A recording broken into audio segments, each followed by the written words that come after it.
I'd like to call our Jasper County Planning Commission meeting to order.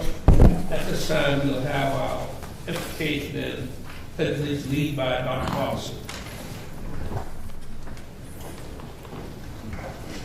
Let us pray. Our Heavenly Father, Lord God, is again at another time that we assemble ourselves here together to do the business of the Jasper County Planning Commission on behalf of the people of Jasper County and of this state and of this country. So, Lord, we just ask you to give us wisdom, guidance, understanding, and give us harmony among each other as well as our guests this evening. And we pray, oh Lord, that we will make those decisions that are not only pleasing to the citizens of Jasper County, but most of all, Lord, that are pleasing to you. Father, we thank you for all of your many blessings. And Lord, we ask you to look down right now upon the Garbate family, Lord, as they have lost one of their loved ones, Lord. We ask you to be with them, that you cover them with your blood. Give them peace, harmony in this time of trouble. Father, we give you all the praise and we give you all the glory. In Jesus' name we pray. Amen. Amen. I pledge allegiance to the flag of the United States of America and to the republic for which it stands, one nation, under God, indivisible, with liberty and justice for all. I'd like to thank Dr. Carlson for leading us in edification and prayer. The first thing on our agenda this evening is approving our agenda for this afternoon. So moved, Mr. Chairman. Second. I heard a motion by Mr. Jenkins to approve the agenda, second by Dr. Buckner. Ready for question? Hearing none, all in favor of such motion, let it known by saying aye. Aye. Any opposed by the same sign.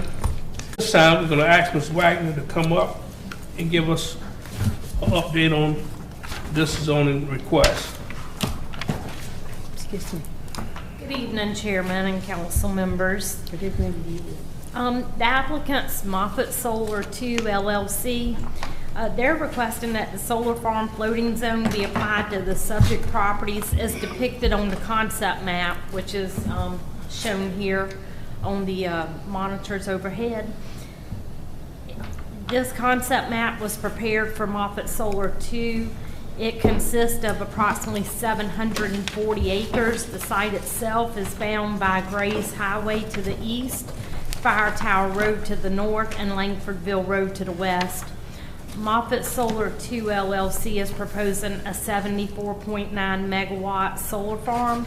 The electricity that will be generated from the PV solar panels, which will interconnect into Santee Cooper's existing electrical grid.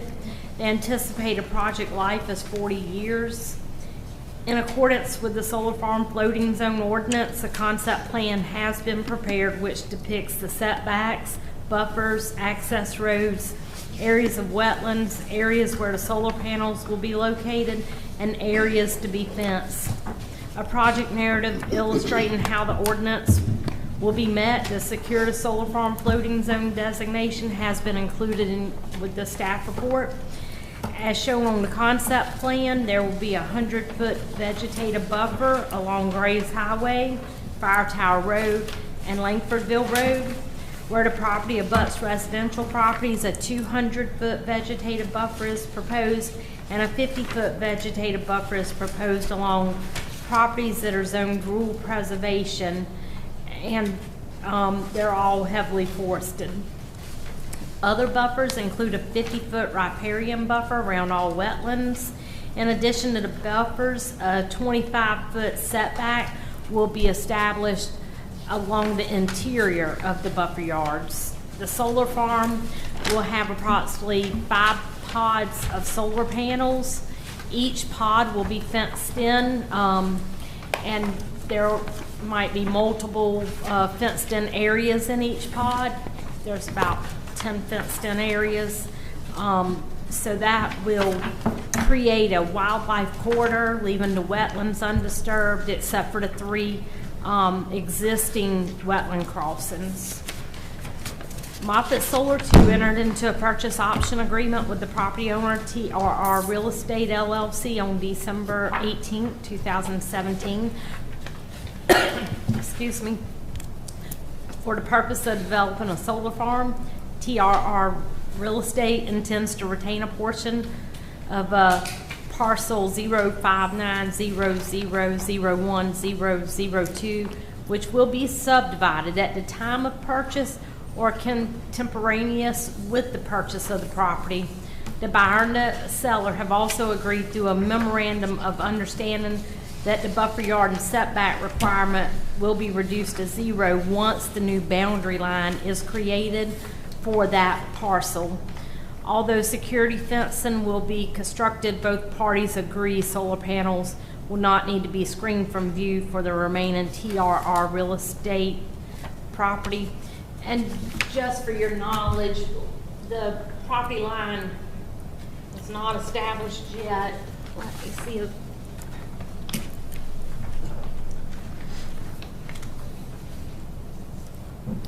Mr. Pinckney, can we get her I to need to point turn out this where, map around to which begin parcels with. we're talking about? I'm confused about this. I never could tell.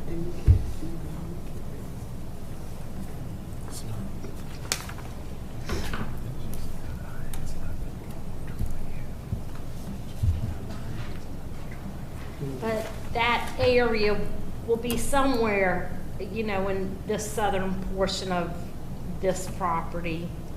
So just so you know that.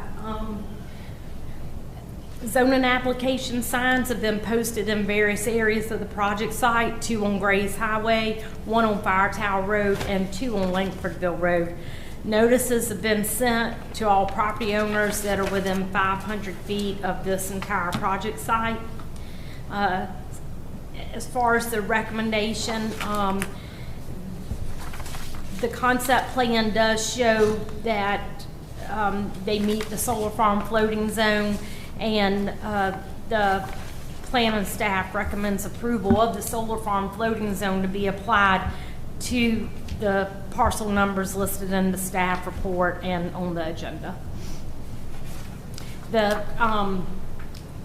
In your package, you also have the glint and glare study, a decommissioning plan, the memorandum of understanding, the solar farm floating zone ordinance, and an ordinance for the rezoning.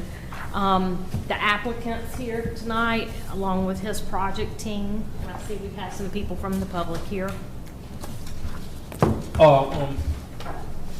They like to point out to them specifically, a little more define where this property and where the solar farm, could you, because on what we've seen, we can't see it very clearly on this. Okay. And you also have maps in your package, but this here, if you could see where my cursor is at the top of the screen, is the existing solar farm. These are the existing solar panels. So this is Highway 278, and so it's on the I think it's on the west side of Highway 278. This over here is Fire Tower Road. This is going to be the northern property boundary. And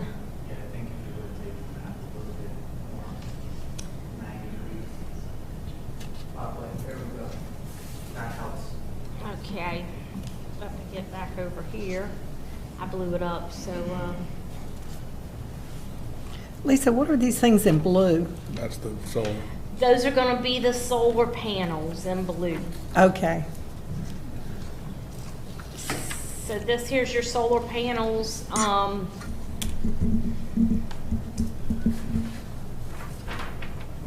The internal roads are in red. The fences around the solar panels are in yellow. That's these little lines here. They are hard to see on here. Access point here. Access point on Langfordville Road, and another one here. That's where the red circles are? Yes. Okay, I can't see your cursor. Oh, This is I'm this has a sorry. white film over it on here. Does yours? Yeah. I guess they all kind of look like that. So there was a smaller map, but then we made a little bigger map that we put in your packet. You can't. I can't read the words. Yeah, this one's It's so small, you can't, I couldn't read the words. We're passing around.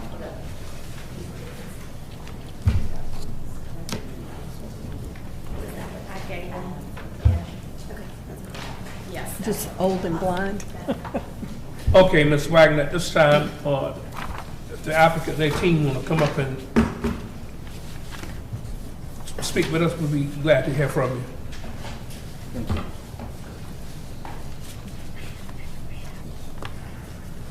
Good evening, folks. Lisa, thank you for the project introduction. I'd also like to thank the chairman and the planning commission members for their time. I'm excited to be here proposing the Moffett Solar 2 project. My name is Giacomo Cerniol. I manage the project development of Moffett Solar 2 and several other solar projects across the eastern U.S. I work at Q-Cells USA with a team of real estate, interconnection, and power marketing specialists, in addition to working with outside engineering and environmental consultants.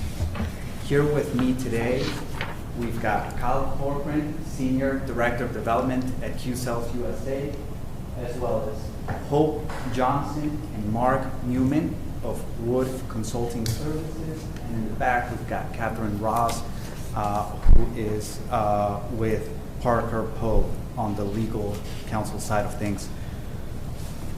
A little bit about Q-Cells. Q-Cells USA is a leading solar energy developer and construction company. We are actively developing solar energy projects in over 20 U.S. states. Additionally, Q-Cells USA also manufactures U.S.-made solar panels at our factory down in Cartersville and Dalton, Georgia.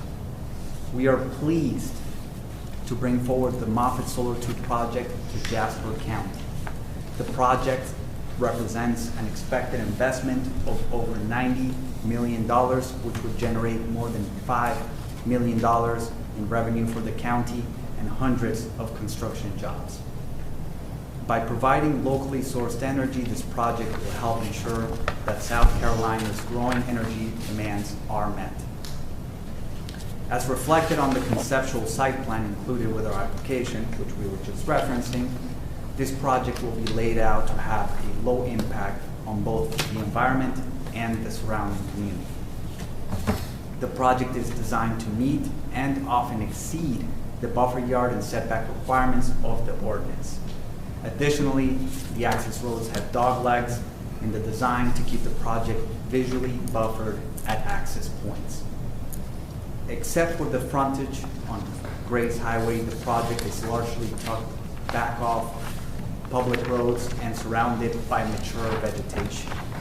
Moffett Solar 2 has an option to purchase the land the project will be built on and is committed to maintaining the existing vegetation to the greatest extent practical. Where it is determined necessary, Moffett Solar 2 will install a planted buffer to ensure the project is visually screened. The goal along Grace Highway is for the Moffett Solar 2 side of the road to be similar to Moffett Solar 1, which is immediately due east. The project is designed to avoid and minimize any impact on wetlands and streams. The solar panels will not be placed in wetland areas, keeping a 50-foot riparian setback. We also propose to use existing crossings where crossings of wetlands or streams are necessary.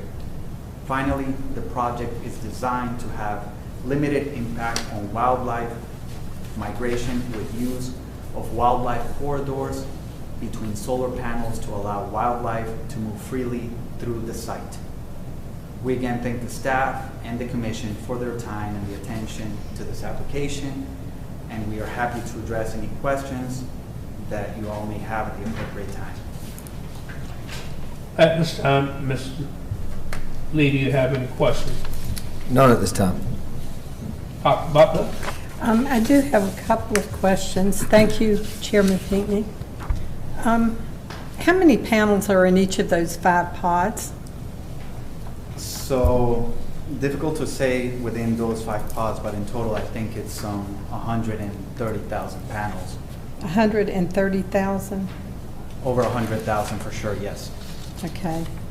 How many are on the other side of the road? Much more because the project is much older, from 2017. Technology has gotten a lot better to allow for larger panels with more Okay. wattage.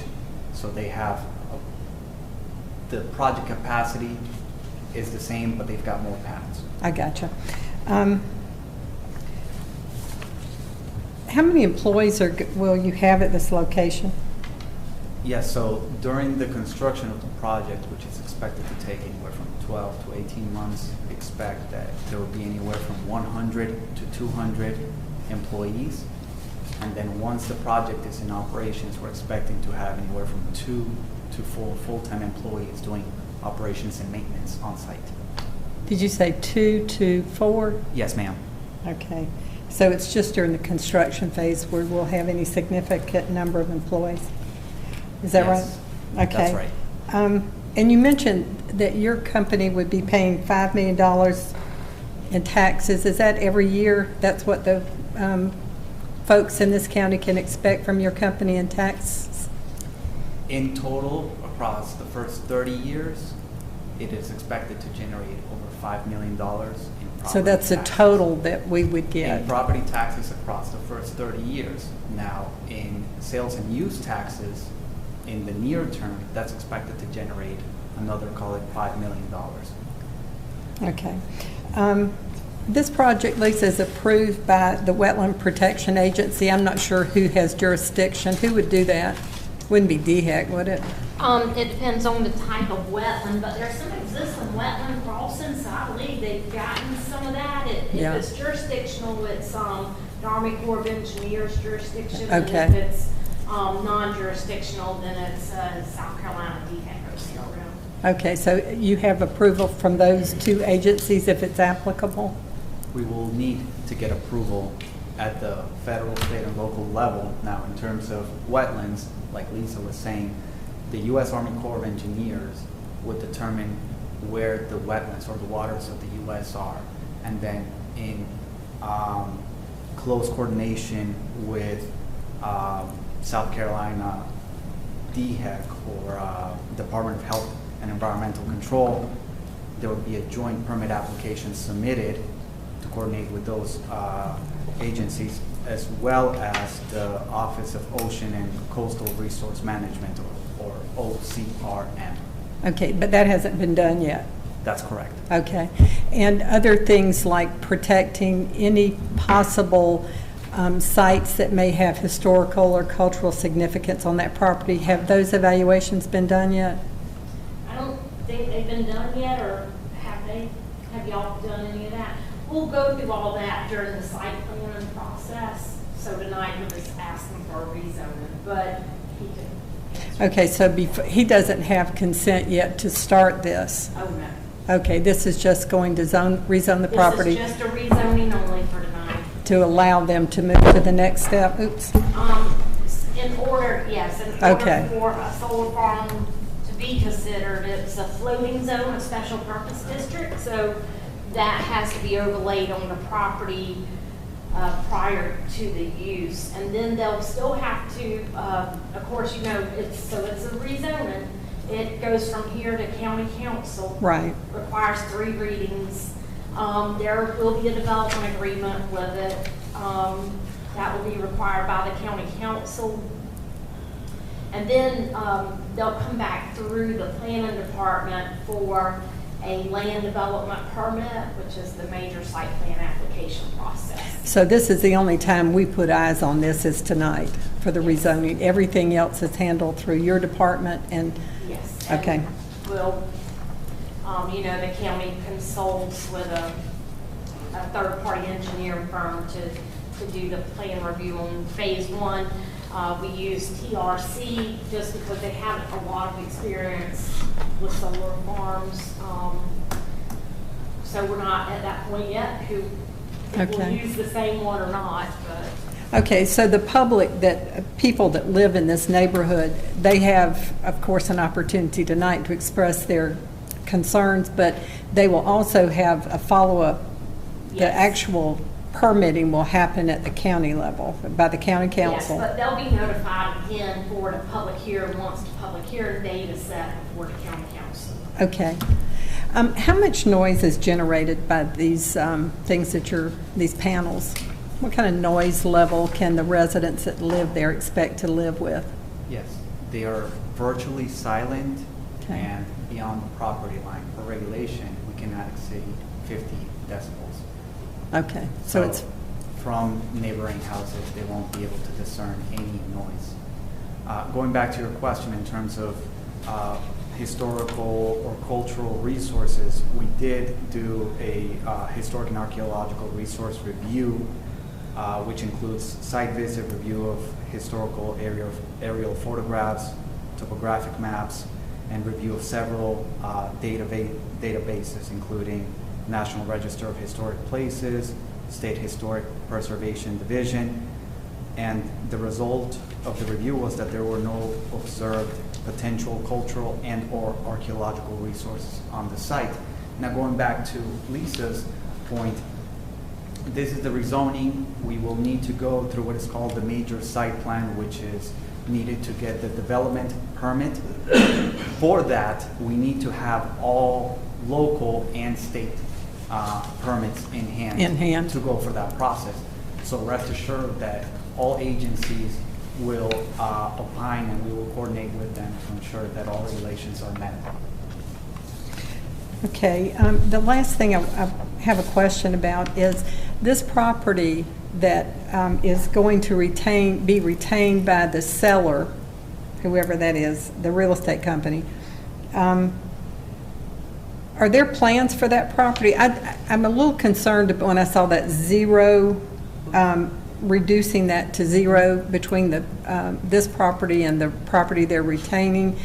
If it's going to be developed and people are going to be living there, that they would not have any boundary lines. So I wasn't real clear about what that meant. So that's why I'm bringing that up. Yeah, that's a fair point. Essentially, first of all, it's important to keep in mind that the site itself is fortunate enough to count on mature vegetation. We're talking about 25, 30-year-old vegetation. So even though there would be a zero buffer yard, it essentially abuts to a forest or mature vegetation. In terms of what the landowner would do with that property, up to him essentially, but there is currently a small pond with, There's the pond. yeah, with a very nice cabin right there. So I would imagine that they would take full advantage of that and not further develop it, but ultimately up to the owner. Where is, Lisa, where is that piece of property located on this map that's being retained by the real estate company? And how large is it?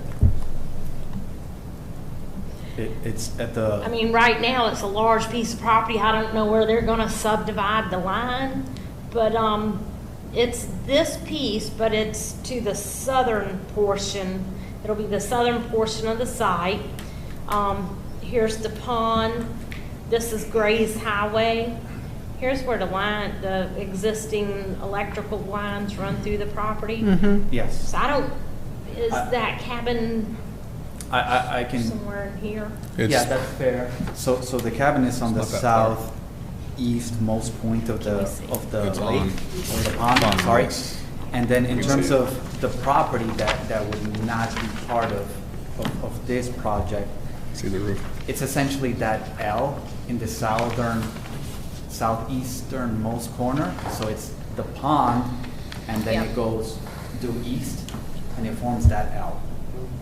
Okay, well, my concern, and just so you know where I'm coming from with this, is that that property could be developed and people might be living there, and I want to make sure that there is an adequate buffer between this business and these people. They got together and decided there would be no buffer, the two owners of the property, right? So I guess my question is, It's the person who owns the property that Right. they're buying it from who says where we create that line, you won't need to buffer that particular, there'll be a fence. So it's not applicable throughout the site, it's only that. Here is that, you can see on this concept plan, this is the pond, and this is the cabin. Right, yeah, it was clear on that previous screen you had. Okay, and I would just point out, these are wetlands here, so we know the buffer, like, they'll have the 50-foot buffer from the wetlands.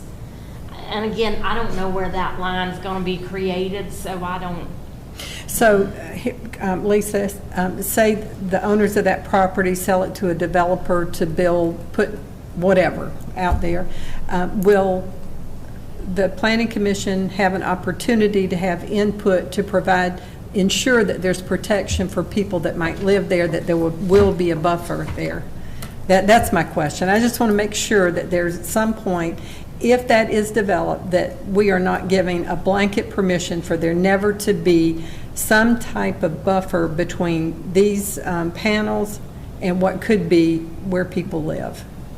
I don't understand why that would be done, but you don't ever know what's going to happen in the future. Yeah, and I really don't know how to answer that question, because the concept plan now, they're meeting all their buffer requirements. And just so everybody will know, the pink up here is that's the residential 200-foot buffer. The yellow is the 100-foot along the roads. This purple you see here is the 50-foot agricultural buffer and riparian buffers. So I think the MOU, if I'm not mistaken, would probably be approved by county council. Sure, if I can jump in. I don't want She's to an speak attorney out of and turn. she might be able to answer that a little better. And I don't want to get too lawyerly. Catherine Ross, Parker Poe. The MOU is between Moffett Solar 2, who has the purchase option, and the landowner, who also happens to be here. So you will have the opportunity to talk to them, which I think is wonderful. Sorry, Tom, to put you on the spot. But the MOU was really just designed to help the layout be best for the environment and not require a buffer where it really doesn't make sense. So as Giacomo and Lisa said, that L that you see at the bottom, starting with the lake, out to the right, that's the property that the landowner's retaining. The project didn't need it for the size project they're putting to put panels there. And so, rather than have it be part of the Moffett Solar 2 project but not have any infrastructure, they will set the boundary line. But the boundary line will follow up around the lake and then down on that northern part of the bottom L, right where Lisa's cursor is, up and straight over, where the edge of the parcel is. Why is this white? I mean, it's hard to see it. You don't know? It was clear a few minutes ago. Oh, it's white over there? Well, it's got a white film over it. But anyway, I was trying to follow what you guys were saying. May I approach with this? Yeah. No, I have that. I'm sorry. That's what I'm saying. Put it out on there. And you have a bigger one, not a lot bigger. It's not, no, not really. I mean, Right behind yeah, it, this. you don't. Okay. Yeah, that's the same thing you've got. White. So, here's the lake and here's the L on its side. Yeah. And so the panels would end where they end on this. Mm-hmm.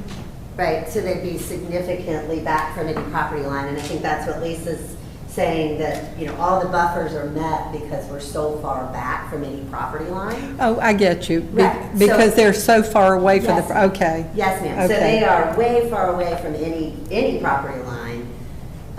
And then ultimately, when this is subdivided, they'll, what you're approving here is a concept plan. That's all, that they can't build them somewhere else than what you approve. So where you Okay. see them end here around the lake is where they would end. Okay. They can't later jump closer to the property line. And then obviously in terms of, the memorandum of understanding is a legal agreement between Right. these two parties, which your ordinance provides for, and that's part of why we did it. And Moffett Solar 1 did it with some landowners over there, because again, sometimes it doesn't make sense to, you know, leave a big buffer if it's an area that kind of has this natural vegetation and would force some other area to be used. So it Okay. really was done to have a cleaner project. I feel like it's created confusion this evening, but the intent was just to have a very clean line where the solar facility is around the lake. Okay, and your company plans to keep some type of vegetation or it's forested or whatever's there, you plan to keep that in that way Yes. between your property and the real estate company? Yes, ma'am. Okay, all right, well, that was my concern. Thank you. And then we wanted to make you aware of it, you know, just so that you know about it and that if we didn't mention it, you might say, well, I wonder why you didn't mention that. So Well, I would be just to concerned make- if, make you know, fully aware. if there were no buffer for people who might live right close to that boundary, but it appears, how wide is that boundary, how wide is that from your panels to the property line, do you know? Well, I can tell you that the yellow buffer along the road, that's 100 feet. This looks visually to be at least 4 to 5 times. So at the narrowest, maybe 400 feet. And Okay. going towards the east, maybe 700 or 800 feet. Okay, thank you very much, I appreciate your answers. Thanks, Lisa. Thank you, Chairman. Dr. Boston? Yeah, I've got a couple of comments and questions. I see you said this is going to be a 74.9 megawatts. Yes, sir. What is the unit across the road? How many megawatts is that? I believe it's similarly sized Okay. from 71 to Why 74 why megawatts. 74.9 rather I think than it's 76? 75. isn't it? Excuse Or me. 75, 76? It's below, it's between 71 and 75 megawatts. Are you right across. restricted, is what I'm saying, about the amount of megawatts you can tie into this transmission line? The interconnection studies were done for that capacity.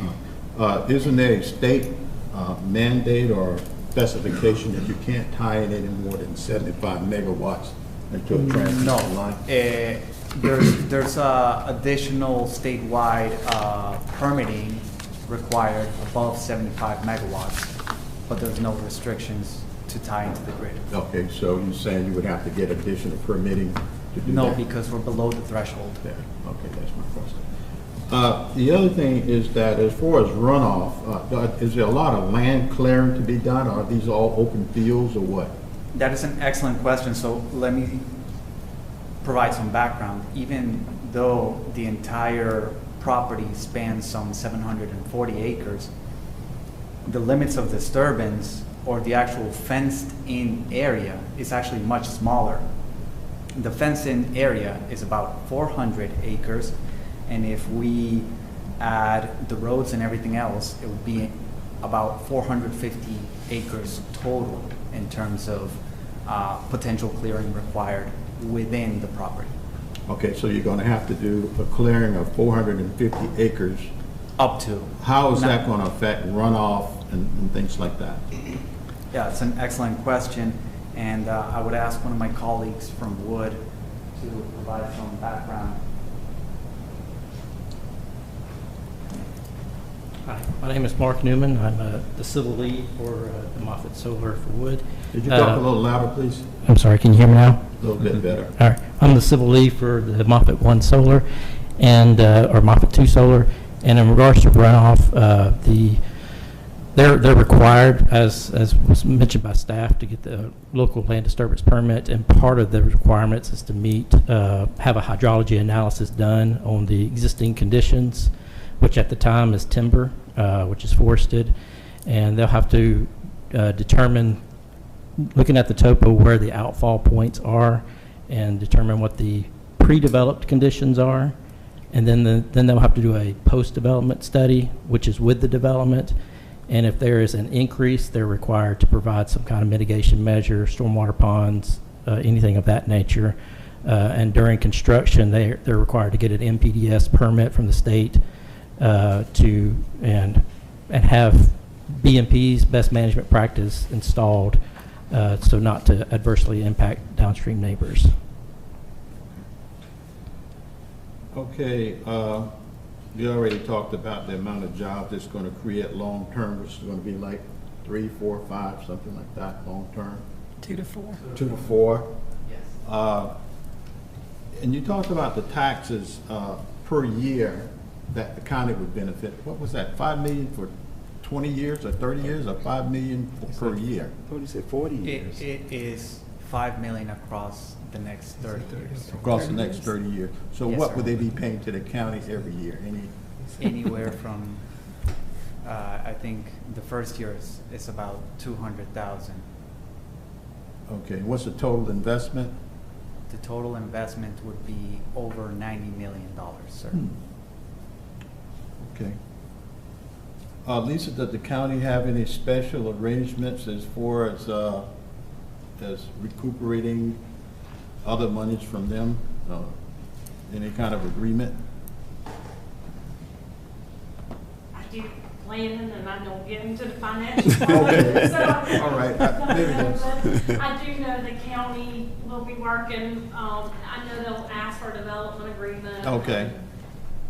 She probably can answer that better than me. Okay. And I would just say right now, the taxes being collected on these properties are probably very minimal because they're large pieces of property that are vacant, undeveloped, and they qualify for agriculture. 4%.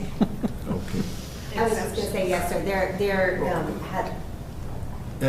They qualify for agriculture. There is no look back. Currently There's no today. look back. Well, no, they would, but today, I just mean what's there today as far as Okay. what they pay right now. I got it. the property is currently in a present use program or an ag program. Okay. Tom, correct me if I'm wrong, but I believe that's correct. So there is Okay. a reduction in the taxes that are assessed on the property now. That reduction does go away. The Moffett Solar 2 has been in conversations with the county council for the fee in lieu of tax process. And that's, I think, what you may be talking about. So there have been discussions on that and drafts of that have come forward. And, the county council will continue to consider that. Along with that, there is a development agreement.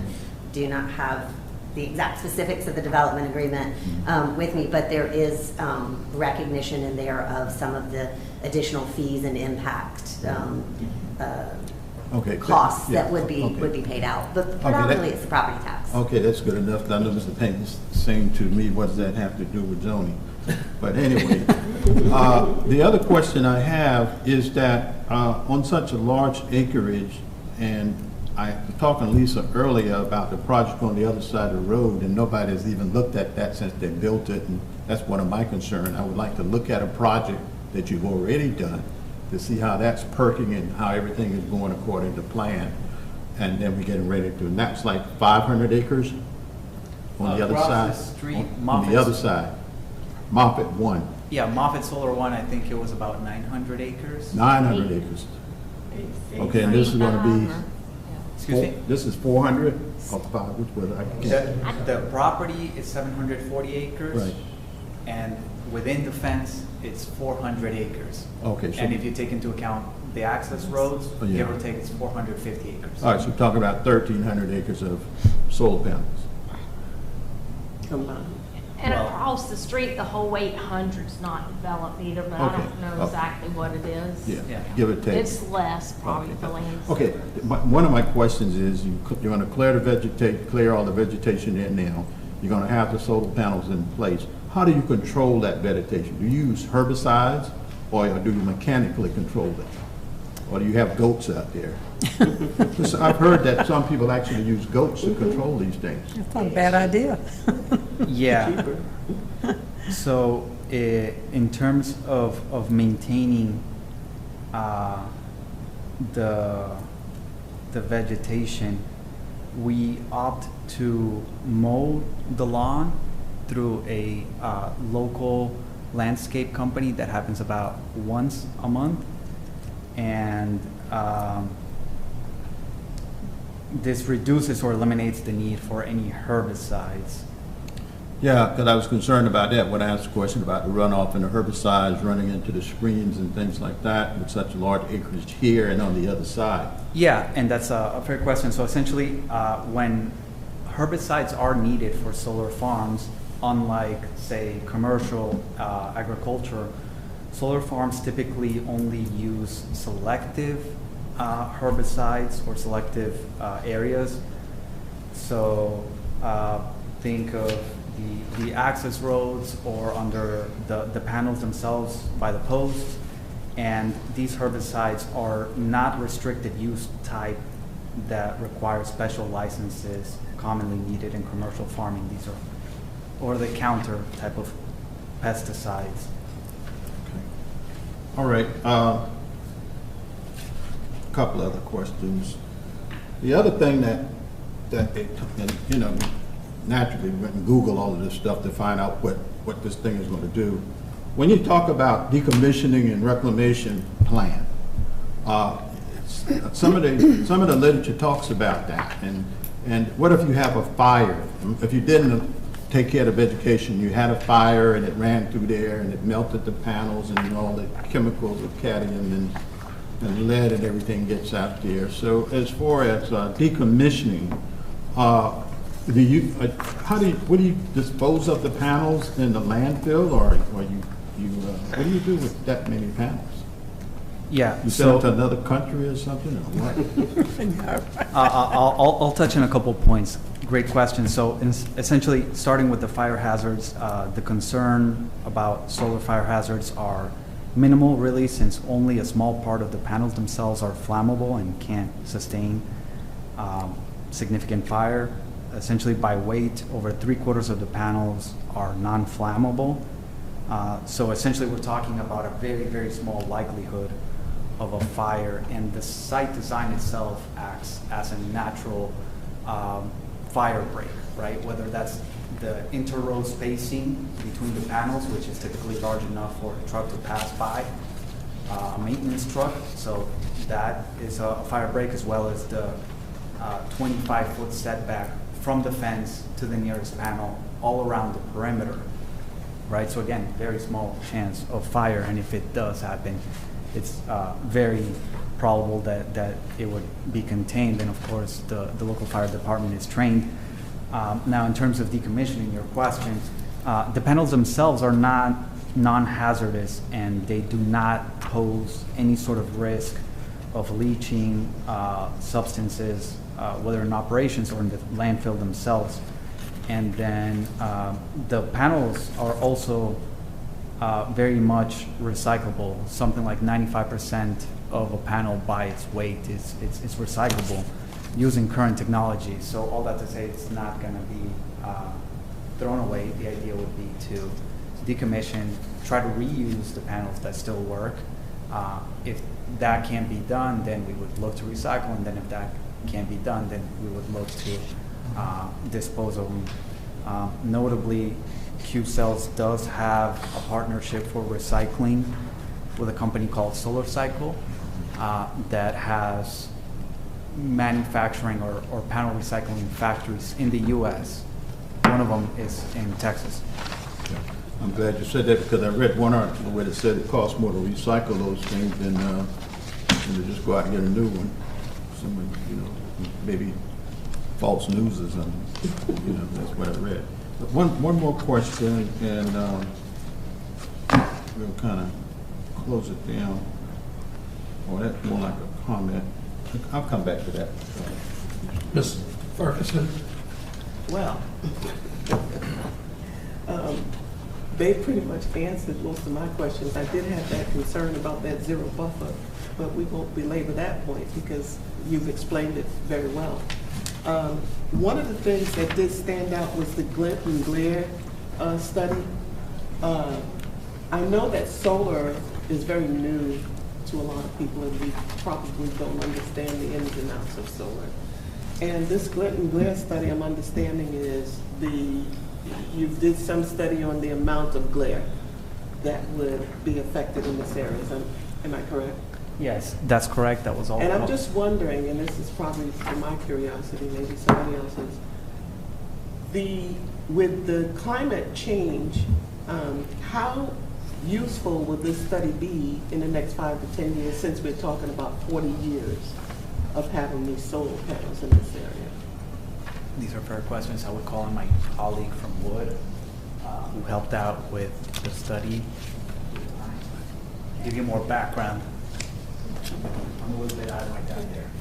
No problem. Hi, my name is Hope Johnson with Wood, based out of Greenville, South Carolina. Thank you so much for the question.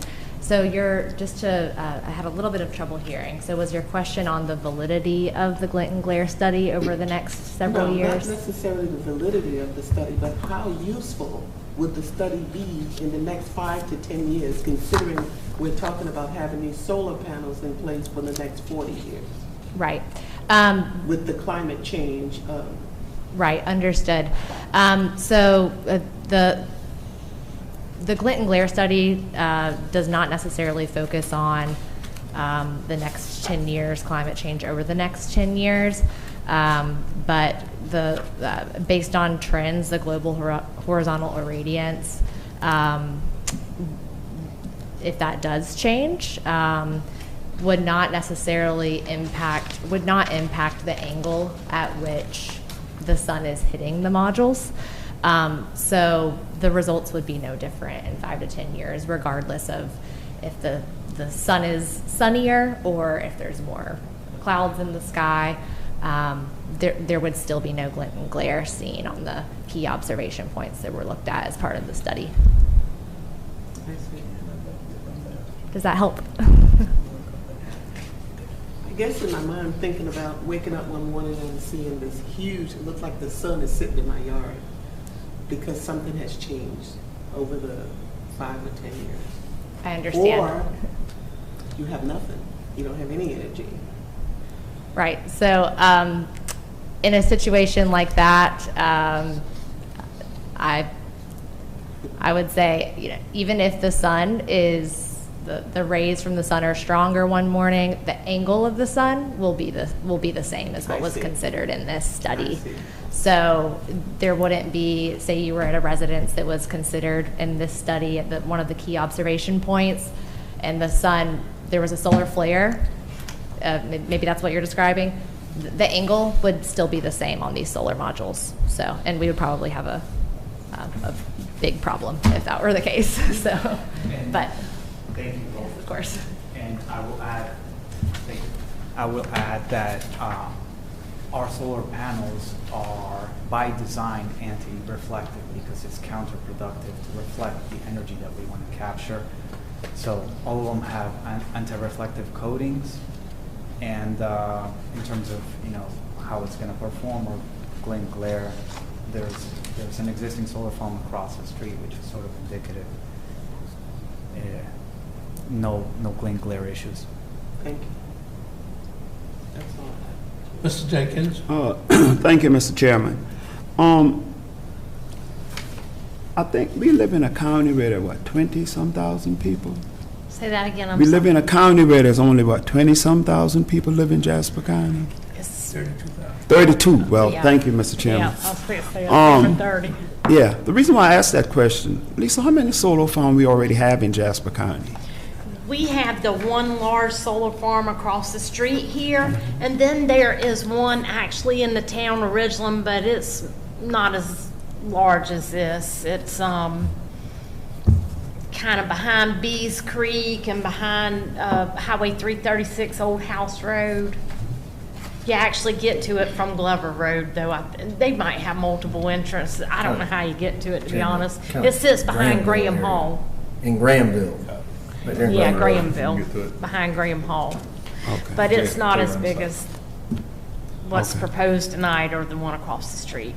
Well- That's the only ones I know about. Okay. You have some accessory solars, like out at Palmetto Electric, that's really considered just an accessory solar. And you see some of that, but no real solar farm, just two currently. The smaller one in Ridgeland and the large one. Currently, that's what we have in the way of solar farms. Well, one of the reasons why I asked that question, because I ride over Jasper County a lot, and you can count the houses in Jasper County that has solar farms on them. Yeah, So and I was those are just- considered accessory solar, Okay, so it's totally different. sir. That's, the accessory is totally different from what he's, Yes. okay. You said it can be located 500 feet from the nearest resident that's farmed the solar farm? No. I thought you said it was 500 feet. No, I think we were talking about the space between the Yeah. southeasternmost solar panel and the edge of that property line. That's what I think that 400 to 700 foot remark was. Okay, I know there's a lot of citizens live out there. I'm just curious how close the solar farm going to be near these folks. That's my curiosity, how close or... I think the answer is it varies, but we are respecting all county buffer yard requirements to ensure that they won't be seen or heard, and keeping in mind that there's existing vegetation out there, 25, 30-year-old vegetation that acts as a natural buffer. My final question, Mr. Chairman. You said there's 740 acres and you only going to lease 450 acres? So the property itself totals 740 acres, the 5 parcels. Right. Within the fence, it's some 400 acres. If you add the access roads in between the fenced-in arrays or pods, that's like 450. So the actual purchased amount, which would be lower than the 740 acres, but currently the land is under purchase option. Yeah. Well, I'm just curious, Lisa, what's going to happen to the other 300 and some acres? And if this zoning is changed, and we give them a zoning, what would be able to put in this zoning if we change it, besides solar farm? What's before you tonight is just a floating zone. So if Yeah. you could just imagine the zone floating on top of the property, that solar farm floating zone doesn't allow for anything except the solar farm. Okay, just the 400 and some acres. So I was just curious what happened to the other 300 and some acres. Yeah, If somebody else come in and ask for a zoning. Yeah, I can. It'll be in buffers buffers, it won't be like disturbed acreage. Yeah, that's right. So you've got, the buffer yard, the setbacks, the wetlands. That's all part of those 300 acres which you're mentioning. Oh, so they're going to be cut out of this? No, the floating He needs solar that overlay. acreage to be able to meet his buffer yards. Where you see the pink on the map, it's 200 feet buffer. Then it's another 25 feet from inside that buffer to the panel. So that's 225 feet. So he needs that additional acreage to be able to meet those requirements. Yeah, and to your point, even though we're getting this floating solar zone for the entire 740 acres, Yeah. by regulation, we're not allowed to do anything to the wetlands, which is everything green you see on the map. That's all of this. And there's existing transmission corridors and the buffer yards that we need to respect from the roads, from the neighboring properties. So all of that will be untouched. Okay. Thank you, Mr. Chairman. Mr. Robinson? My only thought was the same, that's already been discussed a few times, with the zero lot. I guess my only real struggle is why we don't already have a parcel subdivided when we're potentially voting on a rezoning for a parcel that we don't actually know what the boundaries are. Right, so, well, we do know what the boundaries are, so The actually. internal boundary. So the zero buffer, we don't know where that boundary is. But we're asking for the solar farm floating zone to be placed on where that existing boundary line is now. Am I correct, or is? So the parcel that's being subdivided is gonna also have the floating zone over top of it? That's correct. So that's this parcel here. Again, that's to the southernmost portion of the property.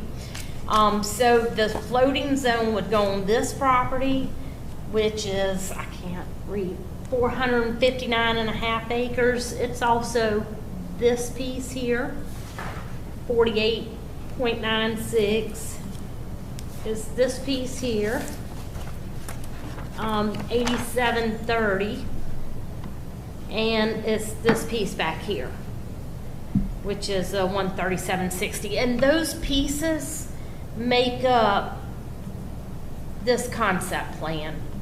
So although they have a memorandum of understanding, that's why I couldn't answer your question, Dr. Butler. I wasn't being hard to get along with. I just, so on their concept plan, which makes up all 5 of those parcels, they meet all of their buffer yards and all of the requirements of the ordinance. When this subdivision line gets made, it won't affect any other property, but the solar farm floating zone is going to be applied there. Does that solar farm floating zone affect the future development of that parcel? It essentially, Yes, that parcel would be allowed to have whatever its current use is without the solar farm zone or the solar farm zone. If the property owner wanted to do anything else, they'd have to come and get it rezoned. yes. Right, so because they'll own it. So it has its current uses now that are allowed in the agricultural use. District. And then it'll have the solar farm, so it can be used for a solar farm. And that's it. If they wanted to use it for anything else, like residences or development that weren't allowed and already allowed by agricultural, then they would have to come for a rezoning of that property. And it would take it out of the solar farm, floating overlay, and put a new zoning for whatever they were trying to. Yeah, I mean, that was my only reason I'm not as concerned with a potential resale of that parcel. Yeah. Because So it would the go through a major site underlying- plan review, which we then and the county would have opportunity, say a developer come in and put 500 homes on it.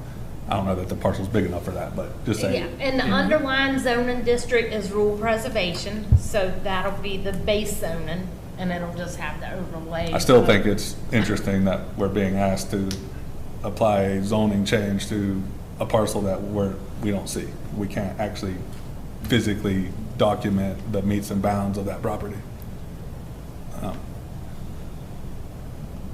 That's my only challenge is I think the rest of it, you've done a very thorough job in Yeah. explaining, and I think it's a great potential spot for the solar farm floating zone being basically semi-attached, even though it's bisected by Grace Highway. It makes a lot of sense out there. The chances of that property being developed in our lifetime is probably slim. You're paying respect to all of the regulations in front of us, so that's an easy to and approve. Again, it's just that one little piece that, man, if that's not in there, I feel like it's easy, but. Yeah, and maybe just to clarify this a little bit, so that L at the bottom is owned by the same property owner. The same landowner holds that land.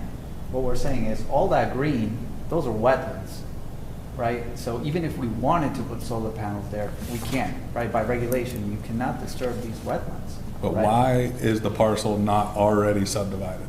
It's very easy to have a surveyor go in, establish Oh, okay. boundaries. Okay, So that's another point. what is the Yeah, usually. reason the property owner hasn't already done?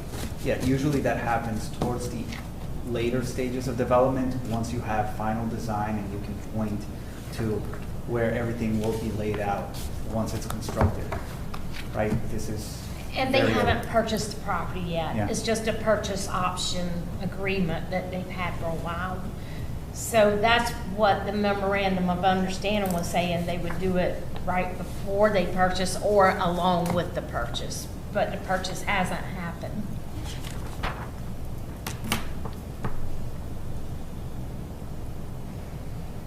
That's all I have, thank you.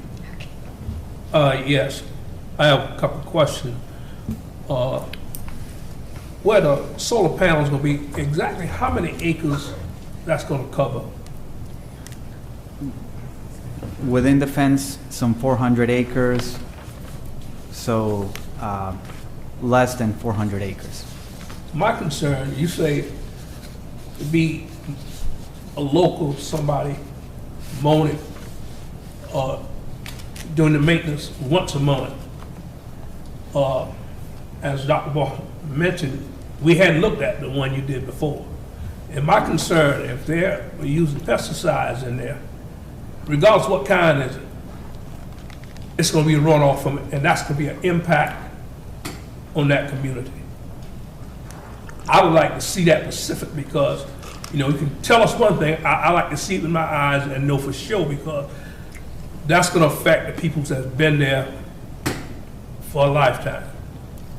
And that's a lot of mowing, and with all those metal posts, they gonna take the shortcut. They ain't gonna weed eat around all those solar panels. They gonna be spraying. And that can be dangerous. 'Cause I mean, even just the Roundup you buy out of Lowe's or Home Depot, if you use a lot of it, it have an impact on the health and the environment. And I like the facts on that. 'Cause I mean, you said it very softly when you was talking about mowing, and I know the citizens have a great concern about that. Yes, that's a fair point. I want to clarify that these projects would adhere to all health and safety regulations. And worth clarifying, we had nothing to do with the first solar project across the street. And we're happy to look into providing more information on vegetation management. Yeah, I mean, even the best practices and some things that the state approved is still not good for the citizens. We have to make a decision on what's best for our citizens. A lot of things the state approve and allow is not good. Yes, so I hear what you're saying, and to your point, we do utilize a lot of those best practices. Like I said, we don't wholesale spray everything. First of all, we rely on mowing, and then we rely on very selective spraying. And these are over-the-counter pesticides, nothing with a special license, and not dissimilar to what a commercial agricultural operation would use. In fact, they actually use a lot more restricted or pesticides that require licenses. Okay. Any more comments or questions from Mr. the Chairman? commission? Oh, I'm sorry. I'm going to beat this horse to death because I'm confused. The piece of property that is retained, the ownership is retained by the real estate company, that will fall under the overlay district? Yes. And are they agreeing to buffers around that property as well? It will be buffered. It's actually buffered now with wetlands to the south of pond there. You see the green, I'm not really sure, honestly, I'm not sure where this piece of property is on this yeah, map. it will meet all the buffers adjacent, the piece that will become adjacent. That's what you're asking, right? I'm asking, the piece of property that is not a part of their project, that will be left to the ownership of the real estate company, will have a rezoning, which will allow them to develop some type of solar activity on that piece of property because they'll have the zoning for it already. And I'm saying these folks are doing a lot of things to protect the environment, the public, et cetera. Is the owner of that property doing the same thing, buffering? Do you understand? Because they won't come back to us. Once we change this zoning. They don't have a concept plan. They can't, they're not included in, they won't have a concept plan, and they won't be able to get permission, I mean, unless they just go put up panels without permission, they're not gonna do that. Okay, changing the zoning for that piece of property, I want to understand clearly what they will be allowed to do, because we get no more say in what's going to happen to that, not their property, but to the remaining piece of property. So the underlying zoning is rural preservation, which allows a house. It's 1 per 1 acre. Right. You can see all the wetlands on there. They won't be allowed to disturb the wetlands. They already have a cabin, they have a pond. So the solar farm floating zone does go on there, but if they want to do anything other, then they can't do the solar farm floating zone because they don't have a concept plan to include. So they would have to develop that and present it to the county council? To the planning commission, So- or if they wanted to remove it, but use it in a different way, they would have to come back. So we would in. get a second say. Okay, that was my concern. I wanted to fully understand that. Okay, we're not giving a blanket permission, do what you want to here, without knowing that the I see what you're saying. That was a fair concern. yeah, okay, thank you. I appreciate that Any explanation. other questions? Just two little questions. Lisa, somebody said there's a cabin out there now. What is the cabin used for? Is it honey? I think it's probably just recreational, it's very small.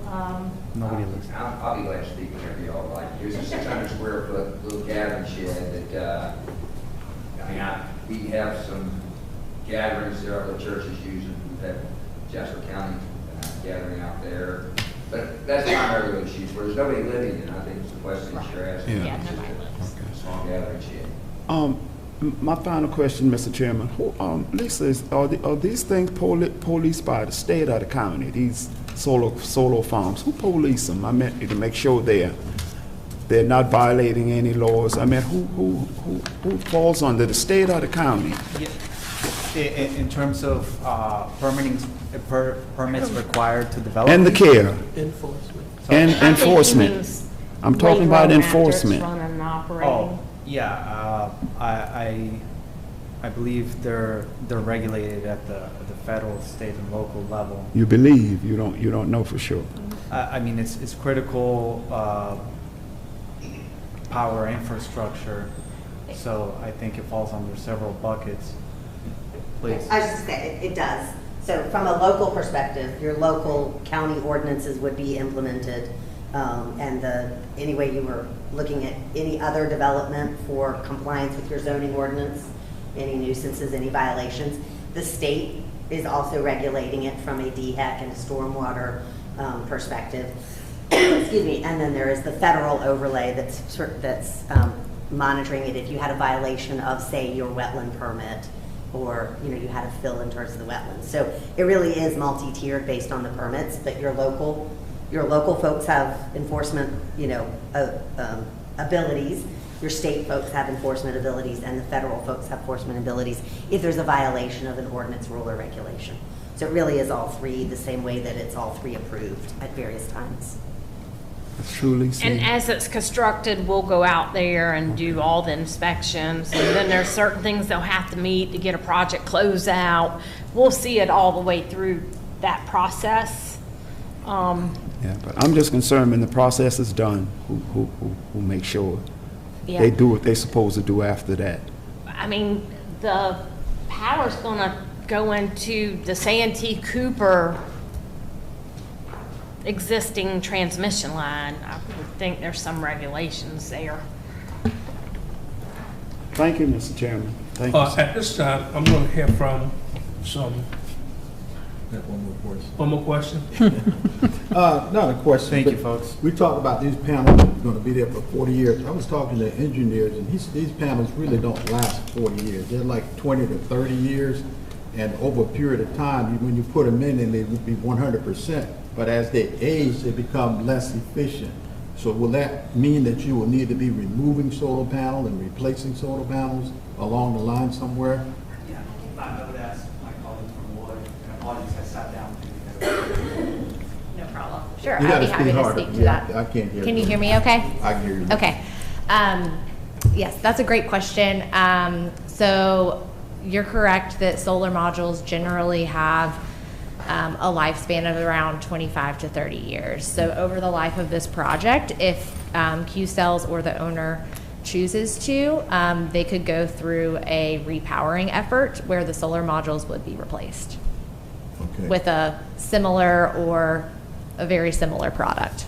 Okay, so when it comes to the, not the decommissioning record, we will be following that as we change out these panels to make sure that they're disposing of them properly, like the decommission plan says almost, or we don't have any control over that at all? The decommissioning plan, No, I'm asking, as they change these solar, just say they have to change half of them out.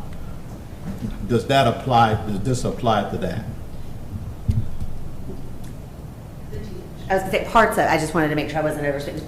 Parts of it will, the actual, that's not a decommissioning of it, so Right. the decommissioning is it. But what's in there is applicable to it, so if they were going to repower a large section of the project, the steps that are described in the decommissioning plan are the same steps that would be gone through. Let's say you were gonna take out, pod 1 up on the right-hand, northern corner.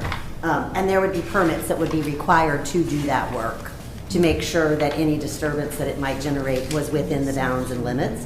But more often, repowering is going to be smaller groups, not a large section of a panel that maybe has, broken or degraded more than others. I think, as Ms. Johnson said, they typically have a lifespan of about 20 or 25 years, but many times solar panels will go all the way to 40. They just produce less in that later period of time. But if they're operating at an acceptable level to the owner, even if they're operating less well than they do on day one, they oftentimes stay in place. But if they are replaced in a large chunk, then permitting would be applicable to that, the way it would be when we decommission. When the project's decommissioned, almost all the same permits have to be obtained in order to do that work, to pull everything out. Okay, thank you. Thank you. At this time, I'm going to hear from some of the concerned citizen representatives. Anyone like to come to address the commissioners, you can do so at this time. Just state your name for the record. Good afternoon, I'm Tom Rochester, and I am the landowner for that track. And I thought y'all asked some really good questions that I needed to learn as well, because I am going to be the immediate owner to the solar farm, and I heard a lot of questions regarding that pond. I want to keep that pond. It's a really good place to fish, and so I would probably, once we got this completed, put a conservation easement, because I don't want anything other than what I have there right now to permanently be located on that piece of property that I own. So that would be my intent. And I'm going to stay the neighbor of my neighbors here, and any concerns that they might have, I'd like to make sure I hear those and answer those as best I can. So, and hear your questions as well.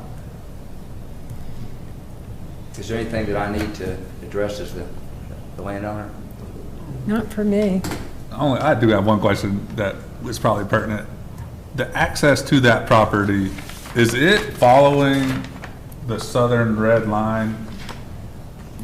Is that how you enter that property on this map? It's really, I wish we'd have drawn that out a little clearer, because it's just going to be an L. It's probably, it's about 150 feet wide from the property line to where my property would stop, just to allow access to that pond. So, but there's some wetlands on the bottom edge of what I'm seeing here on this map that they aren't able to take advantage of, and therefore that's why we have a wider area and just enough to make a road. So, Mr. Robertson, I don't know if I answered that anywhere near like what you wanted to. Yeah, I was trying to figure out from where that cabin sits, is your access road directly perpendicular to Gray's Highway? It is. It is directly perpendicular, so I understand it better now. It's coming at a 90-degree angle from Gray's Highway right back to the pond. Okay. But Go ahead. you're going to subdivide this property? No. You're not? The 40 acres that, we talked about somewhere in the 30, 40 acres, and we haven't drawn it out completely, but no, I would not subdivide that property. Oh, okay. I thought that was the plan, that it would be If I could make one clarification, like, It will be subdivided from the Moffett to. That's where that Say came- you will not further subdivide. Okay, I mean, it's important for me to keep that okay, intact. I got you, okay. Oh, am I in order, Mr. Chairman? Yeah, go ahead. When you said that, was something, that little church with the little thing, Lisa, didn't this piece of property came before us before for something? What's that again? Didn't this property come before us before for something, Lisa? I When you mentioned the little church and, y'all had church activities and stuff like that, I thought this property I came don't before. know about that. I welcome community activities. We had weddings. I just make it available to the community. I mean, I've had neighbors who fish out there, and y'all I just, come fish okay, out there. I just thought that property came before us before for something. I'm sorry, Lisa. No, sir, I just have made it available to folks up that Okay. that area. I've got a question. There was Yeah, Miss- a phase two that did come here I around thought it did. 2018. It did.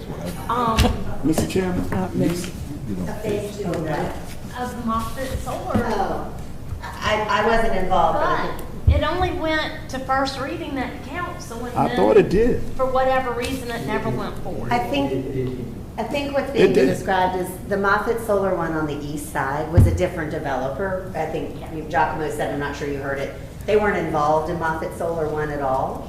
And it sounds like what Lisa is saying is that at one point, Moffett Solar one on the east side of Grays actually incorporated some of this land. So you were right. Well, Yeah, I know, did yeah, I too, read but nothing ever happened. No, I just remember it. Yep. When you But talk it- about the That's the little memory. thing, I remember about a couple, 2-3 years ago, it came before us for something. And I would tell you that. I don't know what happened to it, but it did. Well, my guess is they were thinking they might build a bigger project, so they wanted more land in. Oh. Yeah. And then they decided that they needed to have a smaller project at 74.9. I'm supposing what happened there, but they definitely let go of this land because Oh, now it's okay. not before you here. Okay. But that would have been perhaps part of their concept plan on the east, and then they changed their mind. Oh, because I know it came before us before. I can't remember Yeah, that. but, and you're saying for solar. Right. Right, yes, that would. Yeah, they again, called it phase two of Moffett Solar. But it died. It did Yeah, not go anywhere. It died, it never received any type Okay. of approval. But I know we had the discussion there. It did come through here and had a recommendation to the county council, who had one reading, and that was it. Okay. I do Never- have my never senior showed- moments, but I do never remember showed some You have a back good stuff. memory. Thank you, Mr. Chairman. Mr. Lee?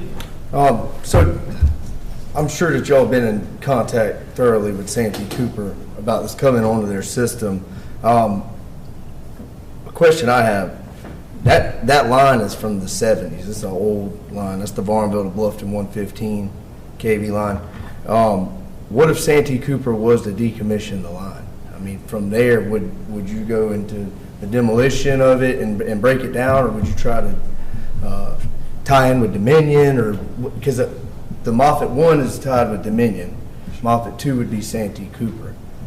I just don't know if Santee Cooper has any plans to rebuild that line. I know they've rebuilt the one that goes back behind Robertville to Perrysburg, and it built a new line through there, and this one is just very old. So Right. I know it's overloaded as well. They've had to split the line just to keep the wire from burning down at some point. So that's another thing. I'm making sure that Santee Cooper is going to be there long enough for this 40-year plan to go through as well.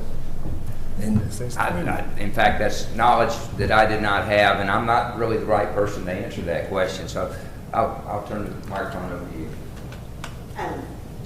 So the Moffett Solar 2 project has an interconnection study process going on with Santee Cooper right now.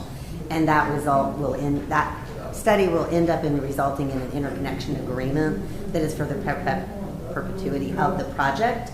So Santee Cooper would not be able to just pull out. close down that line subject to that, subject to that agreement without, lots of undoing and having an alternative to it.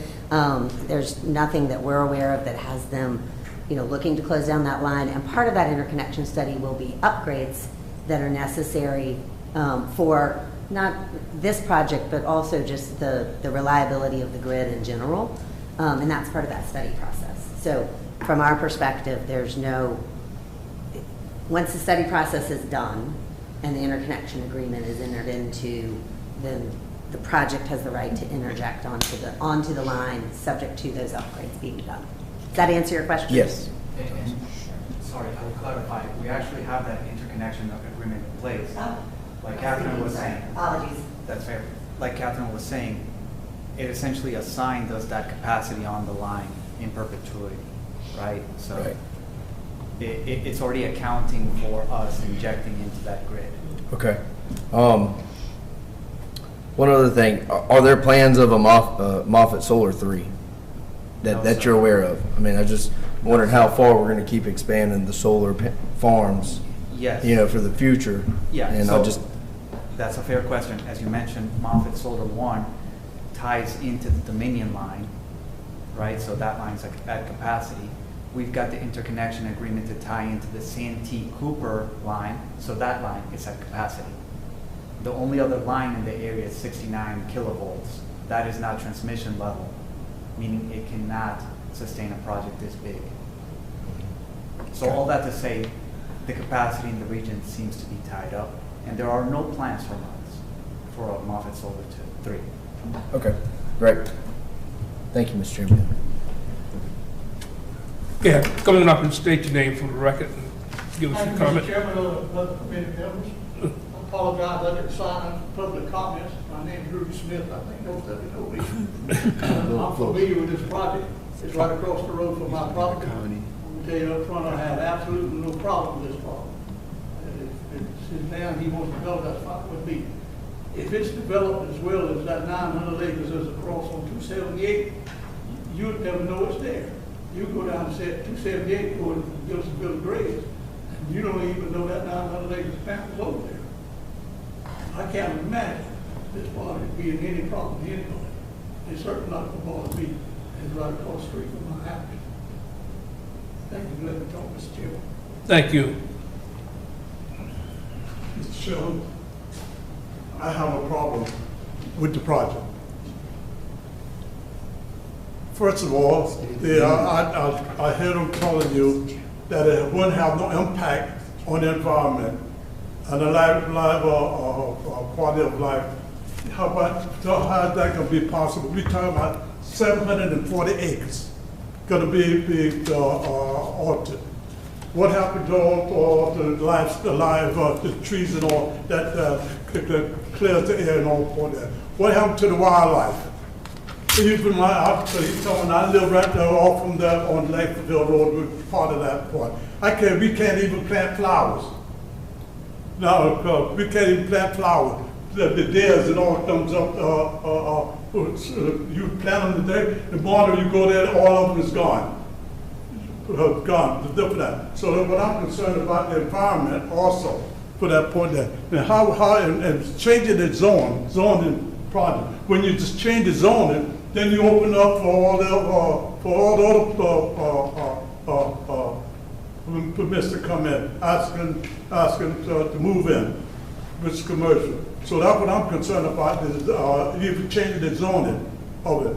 When you change the zoning, what consists of that, what allow that to take place after you change the zoning for the property now, where we live? And also, they have talking about 740 acres. Now, in Gilsonville, we already on the north side, west side, the east side, 278. You already have, I don't know how many acres of solar system is already in play there. So how much more that the Gilsonville should afford to have in our area? Would you state your name for, right, you didn't state your name when you came up. Freddie Brantley. I live on Gilsonville Road. Okay. We neighbors. Right.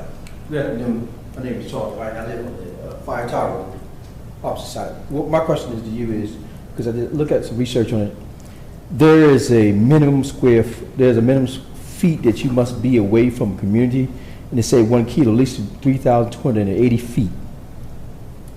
Are y'all aware of that? You would have. With deal with solar farms. And the where did you distance. read that at? I look up on the Google it, and also I see in Dominion has information too on it. So I'm trying to figure out where did y'all get your footage from to come up with the 200 foot from away from the community? With the buffer, are you including the buffer into it? Are you doing your road, your buffer, your plant? Are you going from the solar plant to your buffer to your road into the community? Because you got to be more than 200 feet away from that from the residents. Yeah, they will be more than 200 feet away from residents. It's a 200-foot buffer plus a 25-foot setback. And I'll show you just, I didn't get to show this earlier. So back at the concept plan, this here, if I can get this cursor to move, this is the intersection of Grays Highway and Fire Tower Road right here. And if we switch over to the aerial maps, you'll see that's where the majority of the residents that come the closest to the property is, right here. But there's also these few here. There's a residence here. And then there's some residents over here. So these are the closest residents. All the rest are pretty much just agricultural, but I'll just go back to this corner where we can see the majority. And if you go to their site plan, the concept plan, you'll see that you have this switch yard here, and you have a substation pad and an entrance road. But these panels are set back, this here's wetlands. So I mean, the panels are still set back. You figured this yellow is 100 feet, so I don't know, that's gotta be 1,000, 1,200, 1,500 feet that it's set back from the panels to the residents. If you come here, there was something here, but here's a 200-foot buffer. We know there will be another 25 feet. Again, these panels aren't as far away, but they're still several hundred feet away. You come over here where you had the residential area here, and you have a 200-foot buffer. There's the closest panel right there. I don't know if that really answers your question. Yeah, I'm just trying to find out this. Well, what is do y'all have a minimum required footage from a residential? Because when they look up solar farms, the footage is far more required than what they're asking, what they put in the paperwork. That's the reason why I'm asking. So Do you know where you pulled that data from? off of Google and I know Dominion. like South Carolina DHEC designations for the solar farm floating zone is 200 feet. Just 200 feet. And we got a lot of when we did ours in 2016, North Carolina was much further ahead than us. We did a lot of research, and the American Planning Association had some information on it. So we kind of crafted our ordinance based on people who were much further ahead of us, and our buffer yards were more restrictive than some of the areas we looked at. So yeah, I'm just making sure because Yeah. I look at the other part, phase one. I can tell you phase one is from the house where the house that's by phase one that's already been completed. It's about 1,000+ feet away from the houses, from the house. So that's why I want to make sure you're not putting panels so close because of the rays it give off, the radiation part of it. See, that's 740 acres to be restricted area. Is that true? To be restricted area, that's 740 acres to be restricted. I'll just make it to the distance. Right, definitely. Yeah.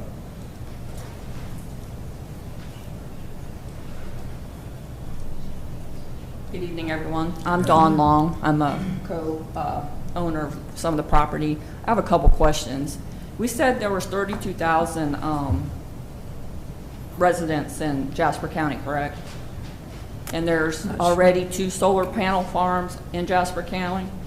Is that correct? Is a third really needed?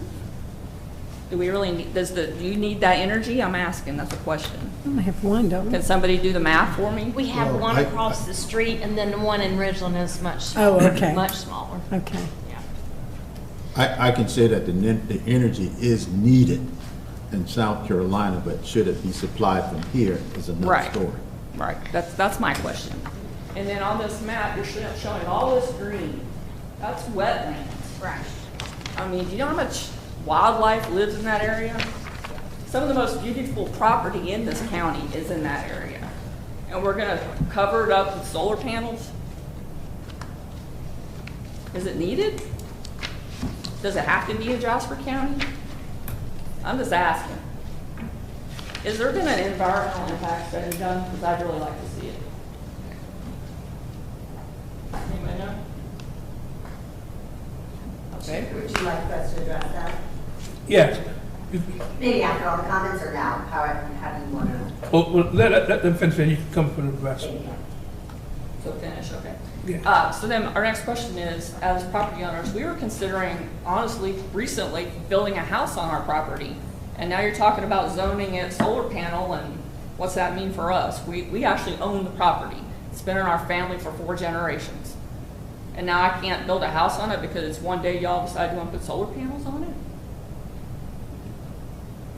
So you own the TRR real estate is yours? No. Oh. No, but we're inside that mess there. So they're not gonna put solar panels on your property, is that? That's what I'm asking you. No. So I could say, no, we don't want to do this, and they just can leave us alone without being rezoned? Yeah, your property won't be included. All right, well, that's what I wanted to know. Okay, sorry. Thanks. All right, well, I am so curious about the wetlands because you're displacing animals everywhere. That's true. Anyone else with questions or comments? What about the environmental impact? No, I mean, Oh, on okay. public. Good afternoon. My name is Ponzetta Horton. I guess I'm on the simple things of the community. Okay, where we are living now, people is busting through there 35 miles an hour.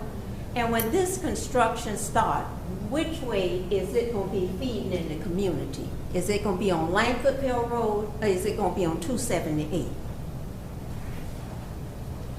And I don't have no negative about revenue coming in the county, but are we looking at our individual lives and putting dollars on something else? I think we need to evaluate it. And why do things always have to come in the little small communities? Some of these other places that has a lot of property that's vacant, it's always coming in the community where it looks like the people is sleeping and you just gonna sneak something in there. And I'm not negative with the pond. We had an issue with almost a sand pit coming in Gillisonville. And it's like if we don't fight for ourselves, everything just, we get swallowed up. Thank you.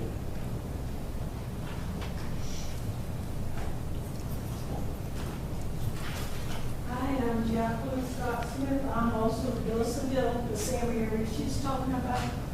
And I just wanted to know what would be the negative impact for the citizens of Jasper County. Is there any negative impact other than environmental control, which Mr. Brantley was speaking on? Will there be any tax increase? Will it be anything negative, other negative impact on the citizens of Jasper County, other than the environment? We'll respond after everybody's spoken to.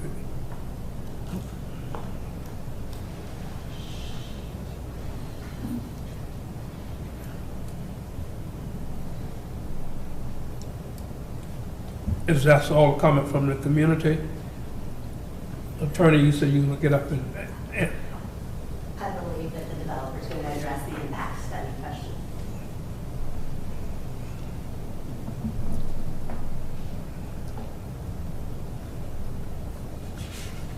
terms of studies, yes, we have to go through, first of all the wetlands will be respected.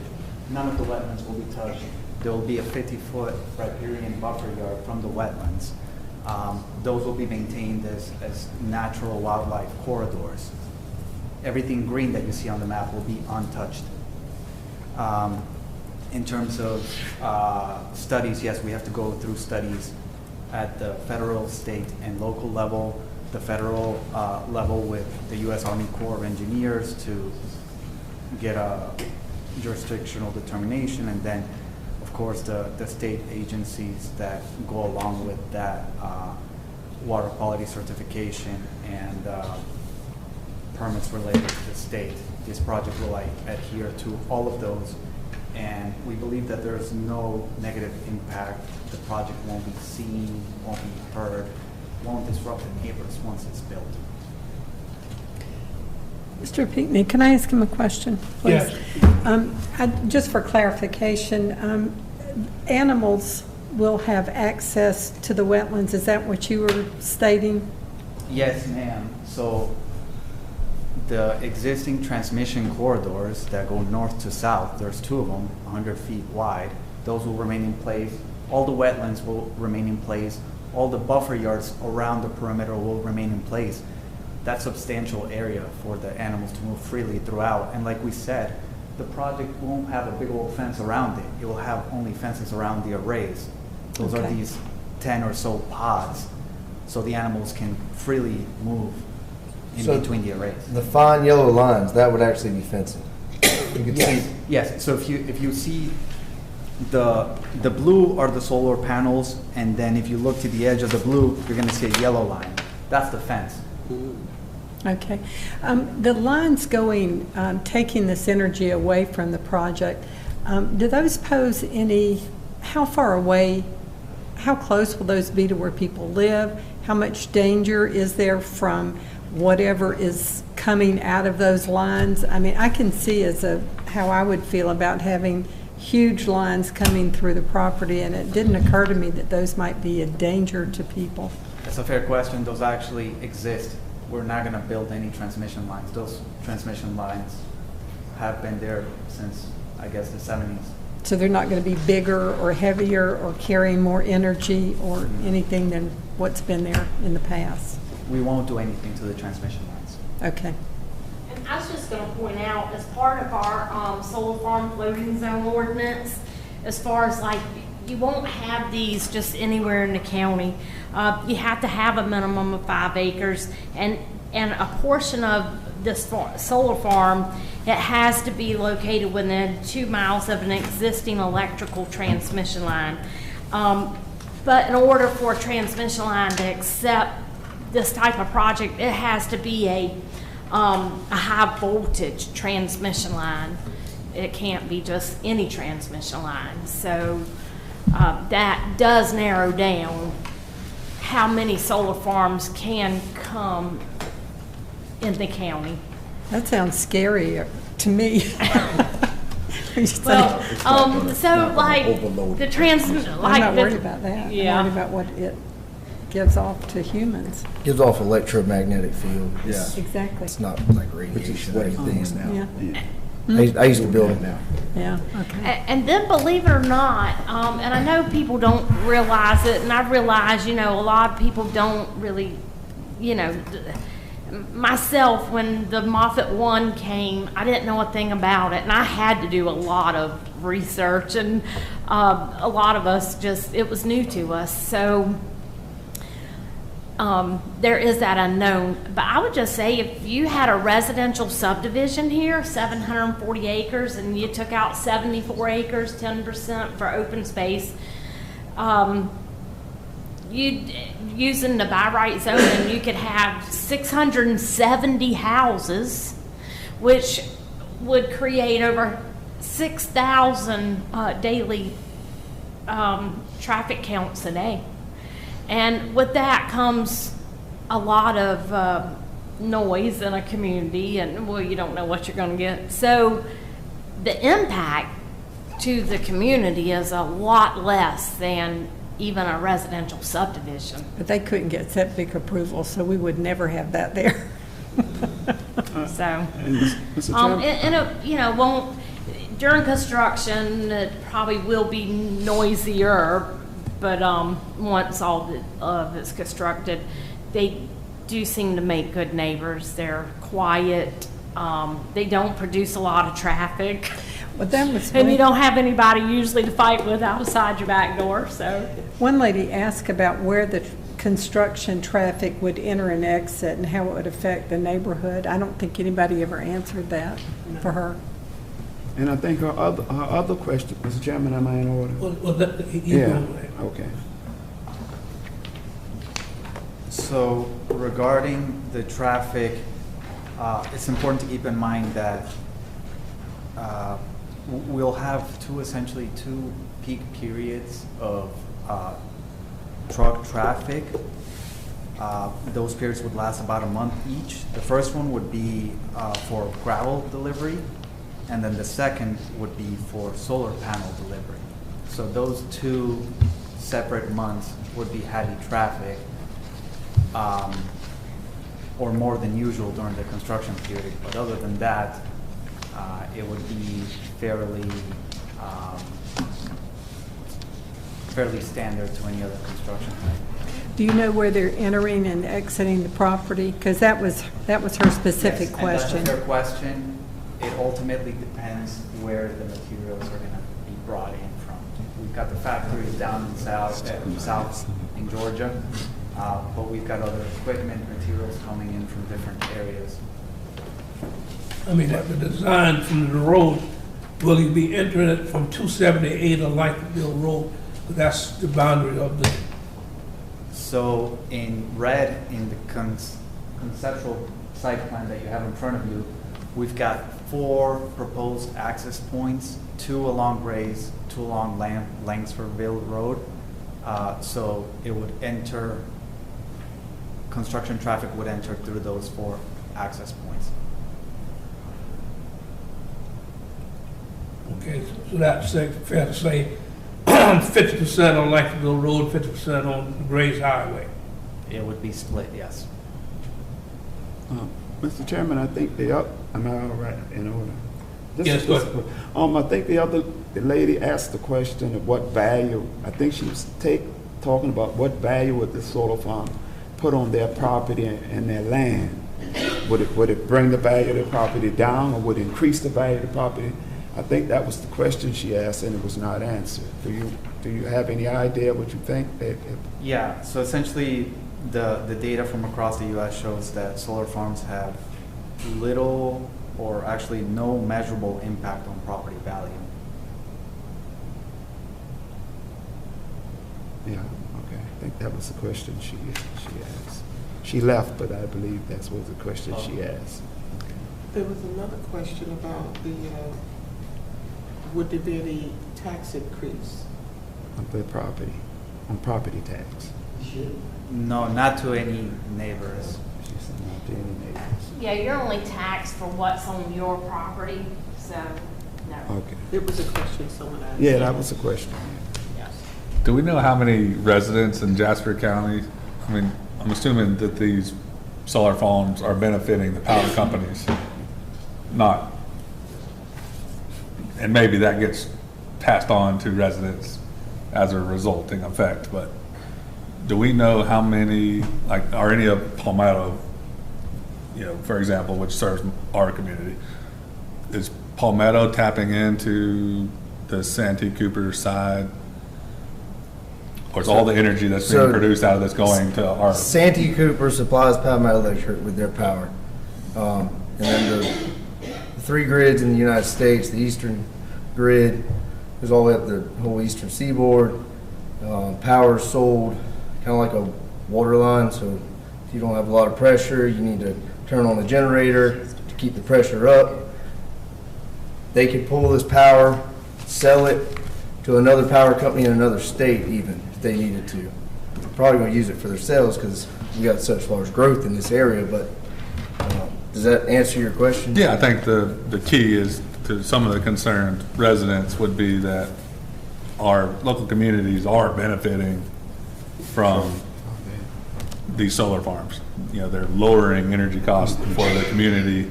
They have a relatively low impact. And Lisa, I appreciate you reading those 4 bullet points, because that was going to be my last comment as a panel of people that get the vote on this here in a few minutes. The applicant has met those 4 requirements that Lisa just mentioned for us to be able to pass this on, because we're obviously voting, then it gets passed to the county council. But they've met those 4 minimum requirements for the solar farm floating zone to be approved. Not that all these aren't valid, you know, things to consider as we vote, but just from a minimum of, you know, what the state requires, what the ordinances require, and what we're required to govern our decision on, I feel like those have been met. Yeah, and on the other hand, I do think the citizen has a power play in this. Question for you, Ms. Wagner. Yes. I asked about the maintenance, the existing one. Have the county look at it and see, have they followed through on it and what impact it have had on that community? I have not been there. When they first opened, you know, I did go out there, and I went out there with one of the inspectors just prior to us giving a project closeout. They just let me go in there with them when we were checking to see if it was 70% stabilized. We have not gotten any complaints, any derogatory comments. I've never, you know, and the public was really outraged when that first one came, if you remember, at council level. I mean, it was standing room only and people were in the hallway. But since even the first day of construction, we've never gotten a complaint there. I don't know if anybody else from the county's been there. I would imagine not. Usually we don't go unless we receive complaints or have a reason to go out there. We did see it all the way through its completion, up and running, and we did go out there after, and some of the council members went after it was up and running. But that's been a number of years ago now. It's been a while since that one's been. We issued the project closeout in 2019 on that site. I looked it up today. You said 2019, so it's been about 5 years since we've been out there? Yes. Sometime this year, if it hasn't already passed it, yeah, it's about 5 years. So I remember when we was writing orders, we had a review, and one of the major concerns was the way that they do maintenance on the solar farm. And if nobody hadn't followed through it, that's an unanswered question. And that could be devastating, because I know they recommend good maintenance practices, but if it's not followed through on, it could be silently doing things to the community that they don't know. And in good conscience, I like to know how well this has been followed through on. I live out by the small one, out off of Glover Road, and I see the maintenance guys. You see them go, you know, once or twice a month. You see them going in that one, but so I don't know. We normally just don't take field trips. It's not anything unusual that we haven't done it. We just don't do that unless, again, that we have a reason to. I think that if we have the local, the state, and the federal who enforces what we say needs to be in place, wouldn't there be some maintenance reports available periodically? There probably is, and they probably, I mean, they do report, they give us like every 5 years an update on the decommissioning plan. It's just been 5 years that they've been up and running, but I guess we probably had that plan a little longer because they were required to give it up front. I know they've already met the 1 5-year. I did see where that came into the county attorney, and I was copied in on that. Because that's so recent, how do we know that there's nothing in that report that has impact to the community? Well, that was, as part of our ordinance, every 5 years, you have to go back and look at the cost and the decommissioning because, you know, things do change in a 5-year period. So that's what we have received.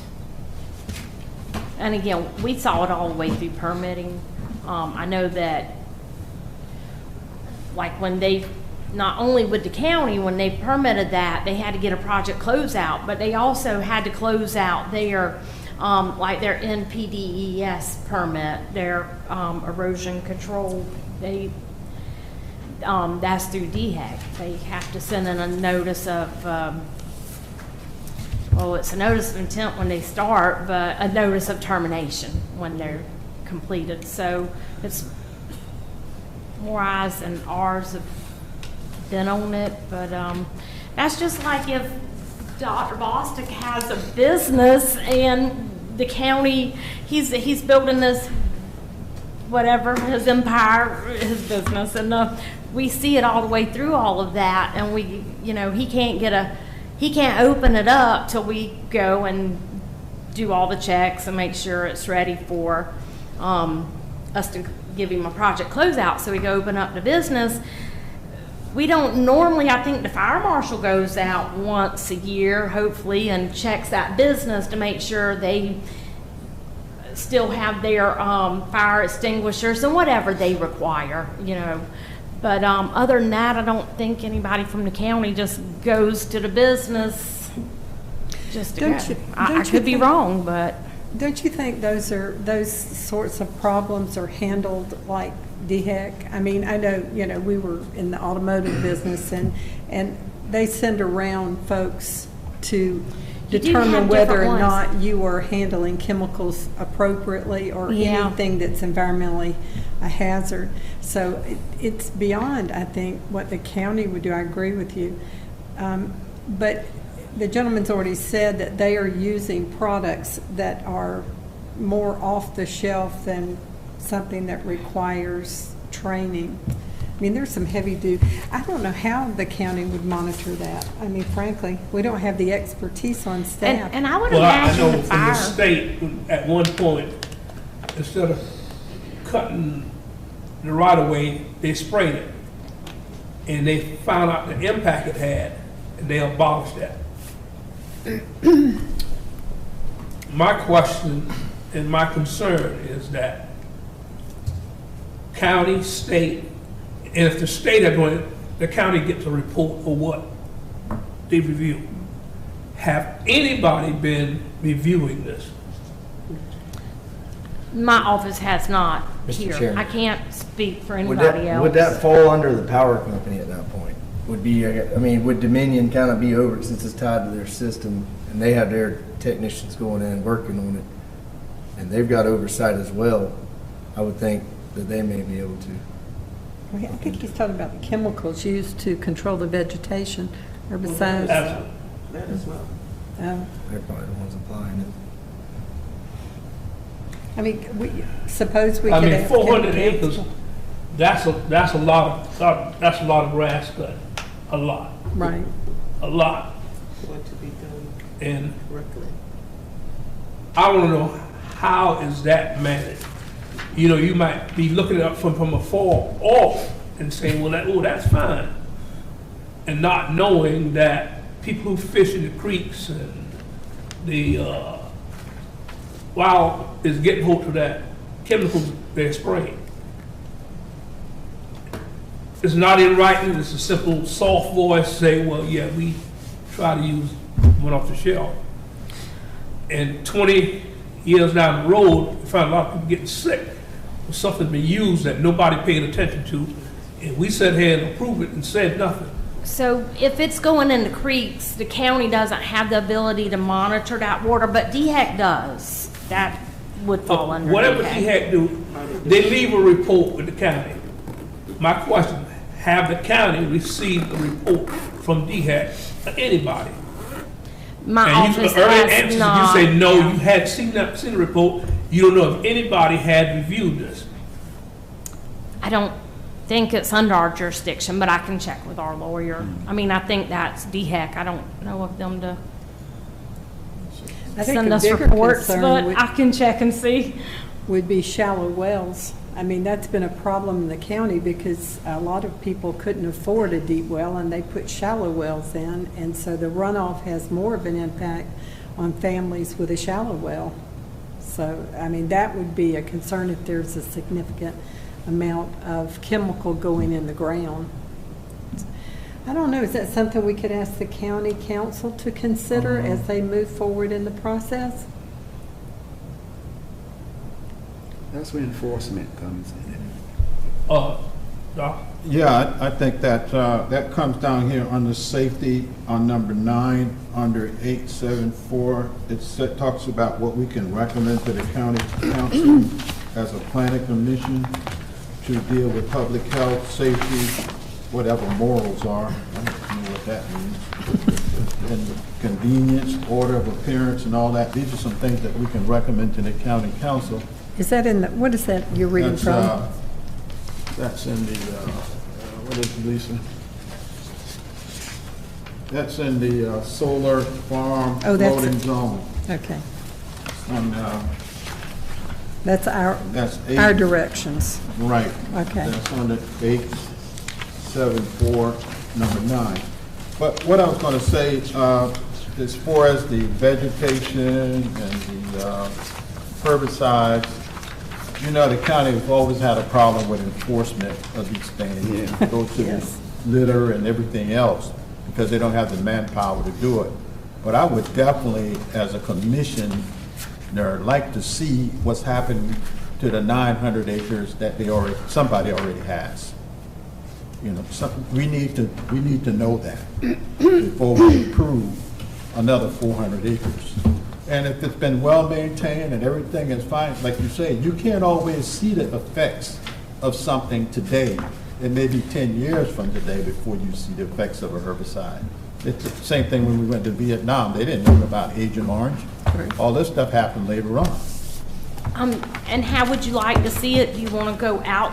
Do you want us to contact the people so you could go to the site, or? When we get down to the voting, and I'm just going to say this, I'm going to recommend that we put this on hold till we have taken some data from what we've already got in place to see how that's going before we approve another 400 acres or 500 acres. That's just my opinion, and we'll wait till the voting and discuss it a little bit more. And these other items down here, Lisa, I would love it if you would explain some of these things to us, where it talks about, when we say public health, safety, morals, what does that mean?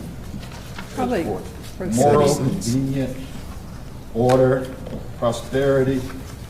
I know general welfare and all that kind of stuff, but what does morals have to do with this? Well, this is the same language we use in our land development regulations for a sense of place, a subdivision,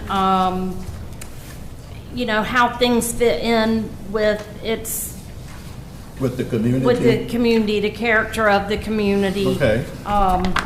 So, just like when we do subdivision reviews, if you deem that there could be children living there and they need to have sidewalks, you can ask for those things. So, this was, again, just some language that was added in where if there's something you deem was necessary that should be included in a decision you make, that you could ask for that. Couldn't we include, I mean, the only thing that I've heard really that is sort of like a stumbling block has to do with the potential use of chemicals. Couldn't we include that as a special condition in our recommendation to the county council asking them to implement something that would address that specifically. I mean, it's their discretion, they don't have to, but that would give us a way to say, here's a potential problem, and we would like for you to address that, because we can't address it. There's nothing we can do other than recommend to the county council that they address this in some way. I mean, otherwise, I mean, even if we go out and look at this, I mean, what would change? Well, if I go out and look at it and I see where instead of mowing it, they've been putting herbicides on everything, that would make a big impact on me. But couldn't you, I mean, but it wouldn't change, if, the only thing you could do then is come back and add a special condition. Why don't we do it up front? Say, this is what we recommend is, we're going to we're going to include a special condition in our recommendation to address the potential use of herb, and we can decide how we want to say that. You know, that's one area we're looking at, and I'm hoping there are no other issues out there. We're talking about runoff and things like that, and well, Dr. Boston, that's what I was asking about, the local, state, and federal people who are in charge of enforcing these items, that it's been 5 years since you said closeout has occurred. There should be some follow-up, and if there's any reporting that's required, that we can either ask the council to look at, or that we could look at. I'm not sure. We don't have, I mean, our So role then is we to can recommend. that the council take a look at these items prior to any approval that they make. yeah. We can add it as a special condition to our recommendation. I mean, to me, I mean, I don't know what would change. Well, you know, I understand exactly what you're saying. You know, if I recommend something, that's fine. But if I see something, I can strongly recommend it. I can't demand it, but I can, you know, it's just us sitting here, so we recommend this. But if we inspect this 400 acres and we find more than just herbicide issues, we can address all of those issues when we send this in. That's just my idea. I'm not saying all of us have to go out there. I'm saying, They keep it locked up. You won't be able to just go in. Well, I We know would they keep it have locked to up for figure out safety, but how to we would make have to make contact. an appointment to go out there. Well, And I hope that's the only reason they keep it locked up, for safety. yeah. You know, I'm I sure. would like to see. This Security. is new to us. You said it. This is new to us. So let's not fast forward. Let's take our time and see what we're doing. No, I was just saying, you can't just go out there and walk in. You have to get in touch with them. Make an appointment to do it. I understand that. I mean, the reason they got derailed the first time was county council didn't have the answer to the impact that it had on the community. If we I know that I could prefer a strong recommendation going from the commissioners to the county council. And if not, they got 3 readings, and if they can't answer the question to the public, it's gonna get bogged down there. If we can send a strong recommendation to council, it stands a much better chance of getting fully approved and not getting approved. And the information is not in front of us tonight, how safe this is, and we had not answered the question that the community have proposed to us tonight. And I understand, I only have 1 vote, but I get a feel from all the discussion we have had here this evening. And I was here when it came before us the first time. And at that time, they didn't have hardly no information on solar farm. There's a lot of information out there now.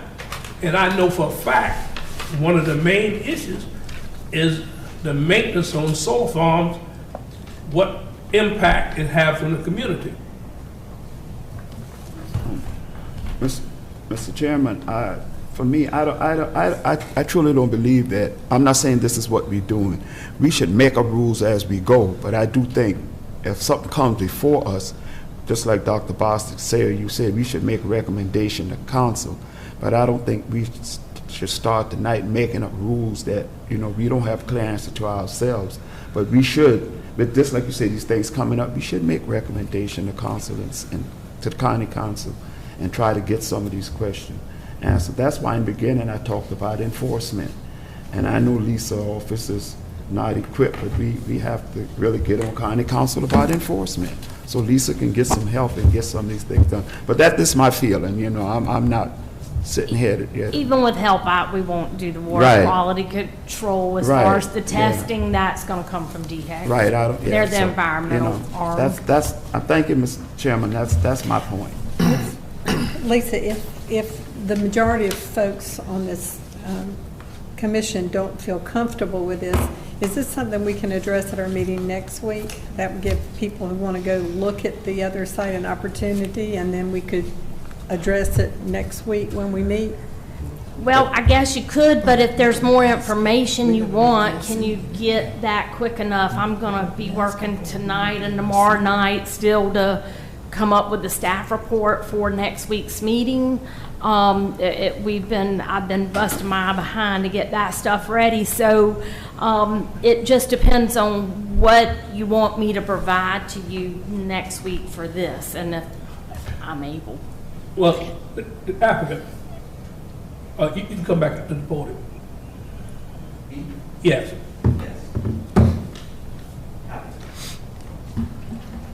You've heard all of our discussion. What's your take? Do you want us to move forward with taking a chance on you get an up or down vote, or you want to wait till we get more information?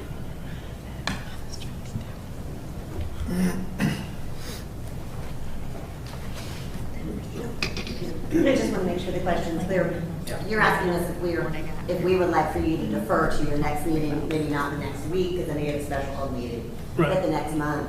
And I think I'll let Dr. Mo speak to that, you know, from the developer's perspective. What I would say to you is if we defer, would love to have clarity for any information you want from us as the applicant. And I think one of the things to make sure, I think it's clear, but make sure is the other solar farm, we don't own, we don't operate, we can't give you access to it. They have, unfortunately, I'll say, we didn't change the name. Maybe we should have not called it Moffett Solar 2, but we should have called it, I don't know what. But just so it's clear, Moffett Solar 1 and Moffett Solar 2 have no connection. Okay. So whatever they're doing out there, we can't speak to, and we can't give you access to that facility because it's not ours, we don't own it or control it. So I want to make sure that was clear.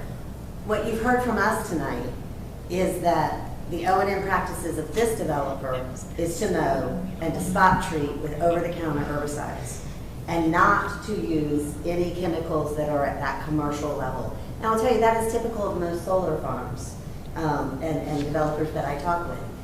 The chemicals applied here on this acreage will be less than the chemicals that would be applied for farming. Because the thing to remember is they don't care if they're weeds. They only care if they're too tall, and you all get mad because of how it looks, or they're going to shade the panels.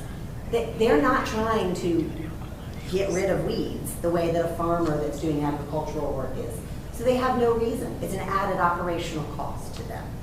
So what you've heard from Dr. Mo, the presentation before you tonight is minimal use of herbicides and pesticides, less than a commercial agricultural product, and best practices of mowing and maintenance. The other thing I'll say is solar farms have been around for 50 years, the technology has. And to my knowledge, there has not been research that has shown contamination of groundwater or chemicals in the runoff from that period. So I think I hear the concerns, validate them. If there's information you need from us, then I think we would absolutely attempt to bring that to you to make an informed decision. And certainly we want your recommendation tonight. And that is what we would like and what we would ask for is that you recommend approval of this project to council. So if there is information we can bring you that would get us further down to that recommendation, I believe we would take a deferral for a month. But if there's not information that we can bring you and things that we can control, then I'm not sure if deferring, but we leave that to you all. I think we can say we leave that to you all. Is that fair? Yes. Mr. Pinckney, personally, I think that Because these are two separate businesses. What the other business has done is done, that we would be smart to approach this as a new business and put a recommendation in that addresses the concerns you have. I mean, I don't know how going out and looking personally is going to change our recommendation. Ms. Wagner can find out the data. Have the solar farm that is there been following the best maintenance practice? A part of zoning is we are to ensure tax-based citizen that change we make is a health and safety issue to them. Absolutely. Now, I mean, you say move forward. What I'm trying to get around, if we vote on it, I like to see a full favorable recommendation to council. If we don't set a full favorable recommendation to council, it slows the project down when it does get to council. And I don't get the feel that they may get a full favorable recommendation. You mean tonight. everybody supporting it? Right. According to one of the councilmen, they don't even know how we vote. If it passes, it passed, and if it didn't, it didn't. That was said to me by a council person. He wanted to see how we voted because he thinks it's important. But anyway, okay, I just think that we could make a strong recommendation to address the concerns, but that's okay. I'm good with whatever you guys want to do. Let me say one more thing. Everything this solar farm is doing is based on common practices.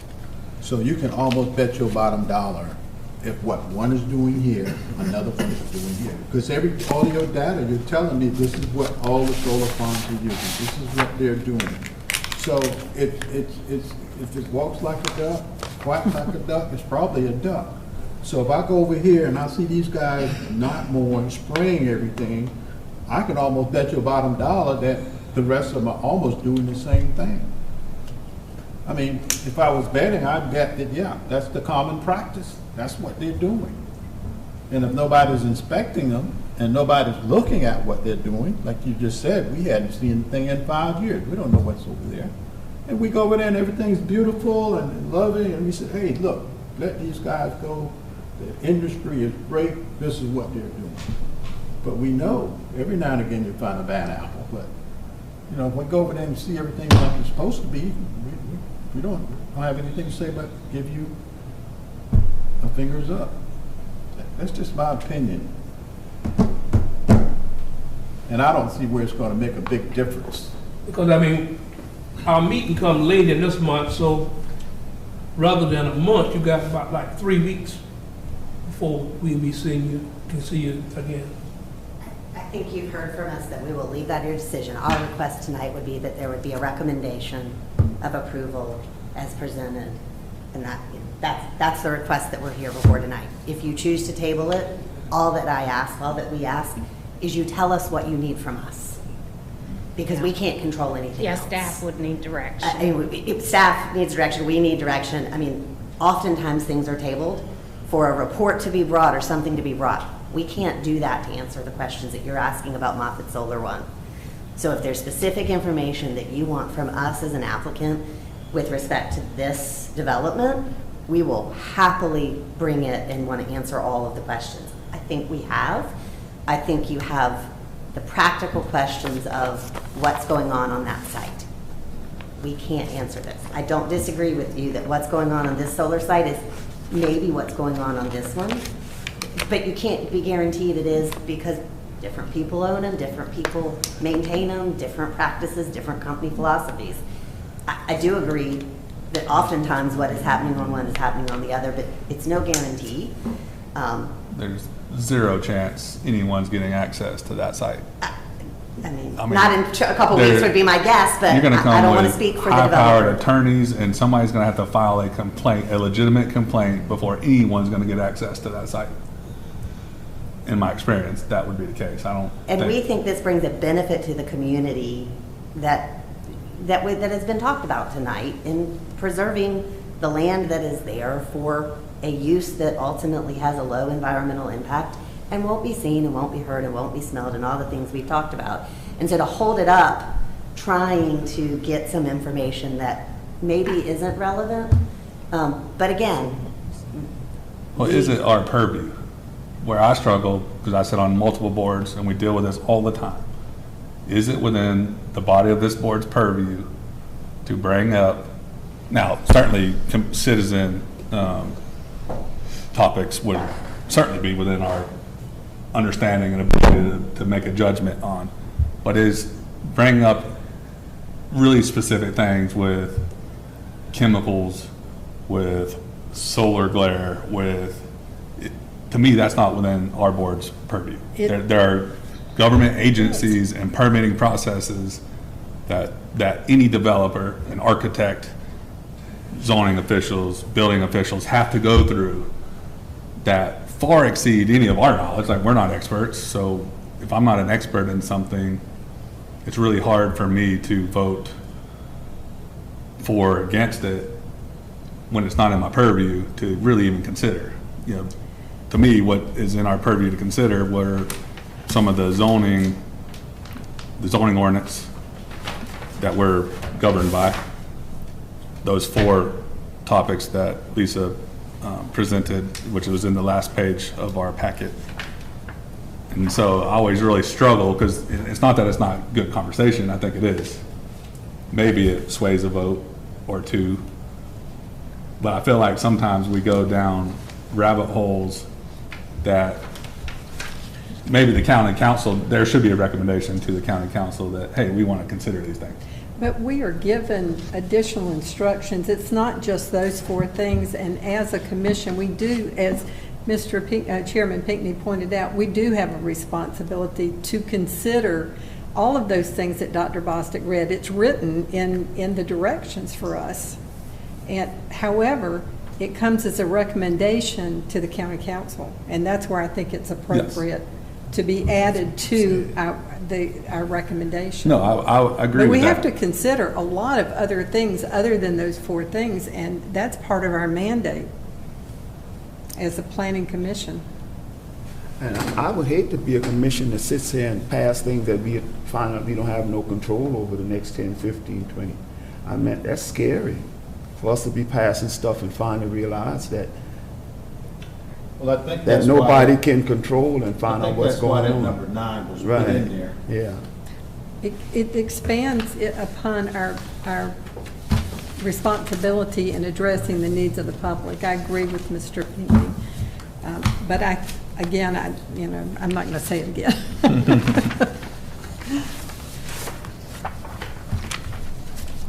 So, Ms. Wagner, can you find out information of the practices, factual practices they are using in the solar farm that exists already, maintenance practices? Are you asking if I can find out what they're Have using? DHEC ever expected, is any data of factual? Because I know for a fact, that's the thing that caused it to fail. So you want me to check with DHEC and find out if they have any reports of any chemicals they're using there? Right. There should be an applicator's license for people to commercially apply herbicides. Of any kind? Yep, commercially. So even though they say it may be commercial herbicide's a large classification. It could be very extreme, very light. They're saying they're using lighter. Well, they're going to subcontract it anyway. It's going to be subbed out to somebody else, Yeah, exactly. So, but and then like they need to have parameters to which herbicides that they are going to use. Well, that could be how many gallons they're going to put out a year. Those are all different things that need to be That's the issue. looked the at. quantity. Even if they're using one from Walmart or Home or Lowe's, it's the quantity that they're using that would make the difference. Working in the power industry, I mean, we rely on herbicides a lot. Anything with rock. And these things may be contracted out to people that don't even realize Because a lot of these things are contract, the Yeah. local grass cutting people that That's don't even right. realize Well, I what, mean, when I the standards. realized what DHEC is, when salt became real popular in Jasper County, one area, 26 people had put in new wells. Because the artesian wells they put in dried up their well. DHEC came and told folks, and I was sitting in the meeting, that it had no impact on their well. Before that, it never dried up. So they was getting water from a different aquifer. And I researched it. Those artesian wells they put in had a direct impact on the wells that got burned up. In fact, the matter of mine was one of them. So I want to know the truth. So if she can find out that it's her, and you don't mind referring, because we will meet the second week in July, and it's the 18th today. Sure. Chairman Pickney, we were just conferring because we hear the concern and want to be able to address it. Yeah. And are wondering if a better way to address it, because we don't believe you're going to find any of the data you're looking for. I don't believe, I should say, that DHEC has gone out and studied it. Would you consider, we would propose that you consider putting a recommendation on your recommendation for approval of a condition that the applicant, that the council consider imposing a condition on the applicant to engage a third-party expert consultant to prepare a recommended ground soil study, right? So that we can have so that then you can have some data from this project, right? Because I don't think you're going to get it from anyone else, but have a consultant that will come in, they would do base level testing to know what's there now, and then they would propose testing at some interval, and I don't know what that interval would be because I'm not the environmental science expert. But we would propose to you that we hear the concern, we hear the question, and if you really want some data around it, we would put forward a recommendation of we would understand a recommendation of a condition that the applicant have on its approval, that there be a third-party expert consultant that prepares a ground study. That said, if you want to defer for Lisa to acquire information, then we accept that. We accept that outcome. I'm not going to say we like it, but we accept it. We understand it. But we would also offer the condition option. I have a question. So in this study that you're proposing, it's not on property that you own. So with this Moffett 1, would they have a choice? No, ma'am. It would be on our property. What we're saying, the condition of our rezoning is that we would do the study on our property. So not on their property, but we would do it. So we would do ground soil sampling before the panels were installed, and then at intervals after the panels were installed to show that there's no contamination. I see. That's a really good recommendation. I mean, it is. I will say that it is not usual that I would have a client that would necessarily put that forward because it adds financial cost and other things. But hearing the concern and the question, QCells and Moffett Solar 2 have said we would understand that recommendation coming from this board to county council. Obviously, it's up to county council to ultimately implement it. Absolutely. And all we ask is that it, clearly say that there be a third-party expert that knows what they're doing. Right. Because I'm not going to draft a ground study. That would be malpractice. Thank you.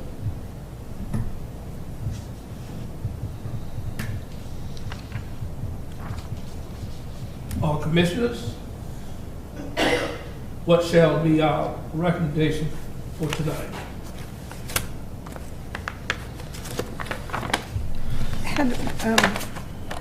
Chairman, what did you think about that recommendation? What was your take on that? How did you feel about it? Or can I ask you that? Do you feel comfortable answering it? I don't want to put you on the spot. I'm sorry. I mean, I made my point Right. pretty clear Right. where I stand. But I mean, I only got one vote on the referee. I mean, if the herbicides was hanging everybody up, which sounds like it is, like one of the large concerns, the herbicide that they're most likely going to use would be something very similar that they would use in the water plant that we just approved not long ago. And it's probably just a weed controller, but, if we're going to harp on the herbicide, I think that maybe we ought to look at every other thing as well, not just this, not just. Like what? Residents too.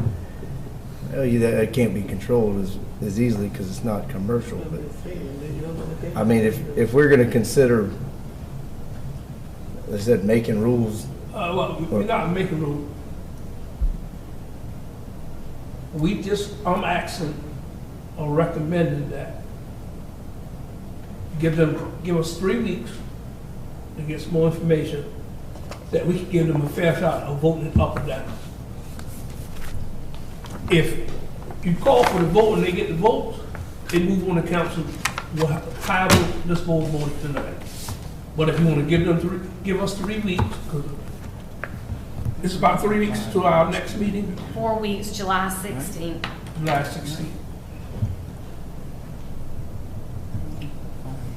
I'm fine with that. That sounds good to me. Not make a hasteful decision. Right. Sit on it. Somebody have to make a motion that we do that now. Mr. Chairman, I'd like to make a motion that we table this until our July 16th meeting.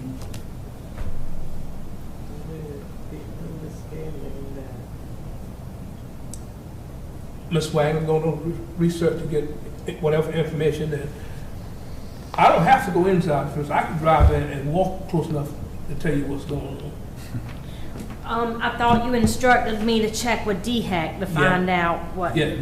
And if they don't have any reports, are y'all going to accept that?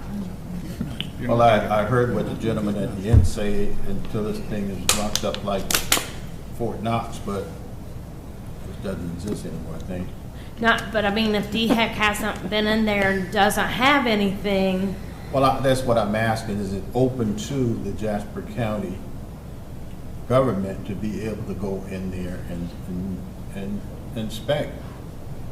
I would have to check with our attorney. I said, if it is, yeah. let's do it. If we can't, you don't have a choice. But if we Well, can, usually we respond to complaints again. I mean, they should have a maintenance person to tell you what they're doing there to maintain it. And I don't think you have to get a court order from a judge to find out from the maintenance person. And then you mentioned water quality, and it's like, we don't even have what we need to test water quality, so, nor do people to be able to read the test. But I So, think that would definitely be DHEC. But I think even going forward, what the attorney suggested is that we also include that there be some sort of ground study periodically, and what the period is, I'm not sure. Well, I think that's the better thing, because they do have too. no control over here, and you want to know over here. Well, They can that only would just be control the over precedence. here. For us to know what's happened at Moffett One would just be a precedence, things that we know that we should avoid if there's any negative impact to the community based on what we get back from Moffett One. But I think going forward, we should also include that this ground study be done periodically, and I'm not sure what the period is that herbicides would saturate the ground enough for you to get anything out of it. 2 years, 3 years, I'm not sure. But I think that should be part of the general requirements here for the applicant. You can discuss that at your next, whenever y'all take it up. And, Mr. Chairman, Moffett One is not going to give us their information. Well, we could So- check and see if DHEC has it on Right, record. yeah. The thing's so big, you might can see from the front, but you can't begin to see from Possum Corner Road. You can't begin to see the No. back of it. So, Well, if this ordinance is being enforced, there should be something on record that shows that somebody's checked something. And that's what we'd like to see. There was a motion. Do I hear a second? Second. A motion by Dr. Boss that we delayed to our next scheduled meeting, second by Ms. Ferguson. Ready for question? Hearing none, all in favor of such motion, let it know by saying aye. Aye. And opposes by the same sign. Aye. Got one. Well, no, opposed. I'm going to oppose that too. I'm sorry. I feel like we should move ahead, but anyway. All right, we'll see you next month, and hopefully you get a unanimous vote to move forward with this. We appreciate your time. You give us a lot of information. We do have some concern about pesticide and the maintenance of it. And I feel sure that we'll get the information that we need, and we can make the recommendation that we should, and you can move forward.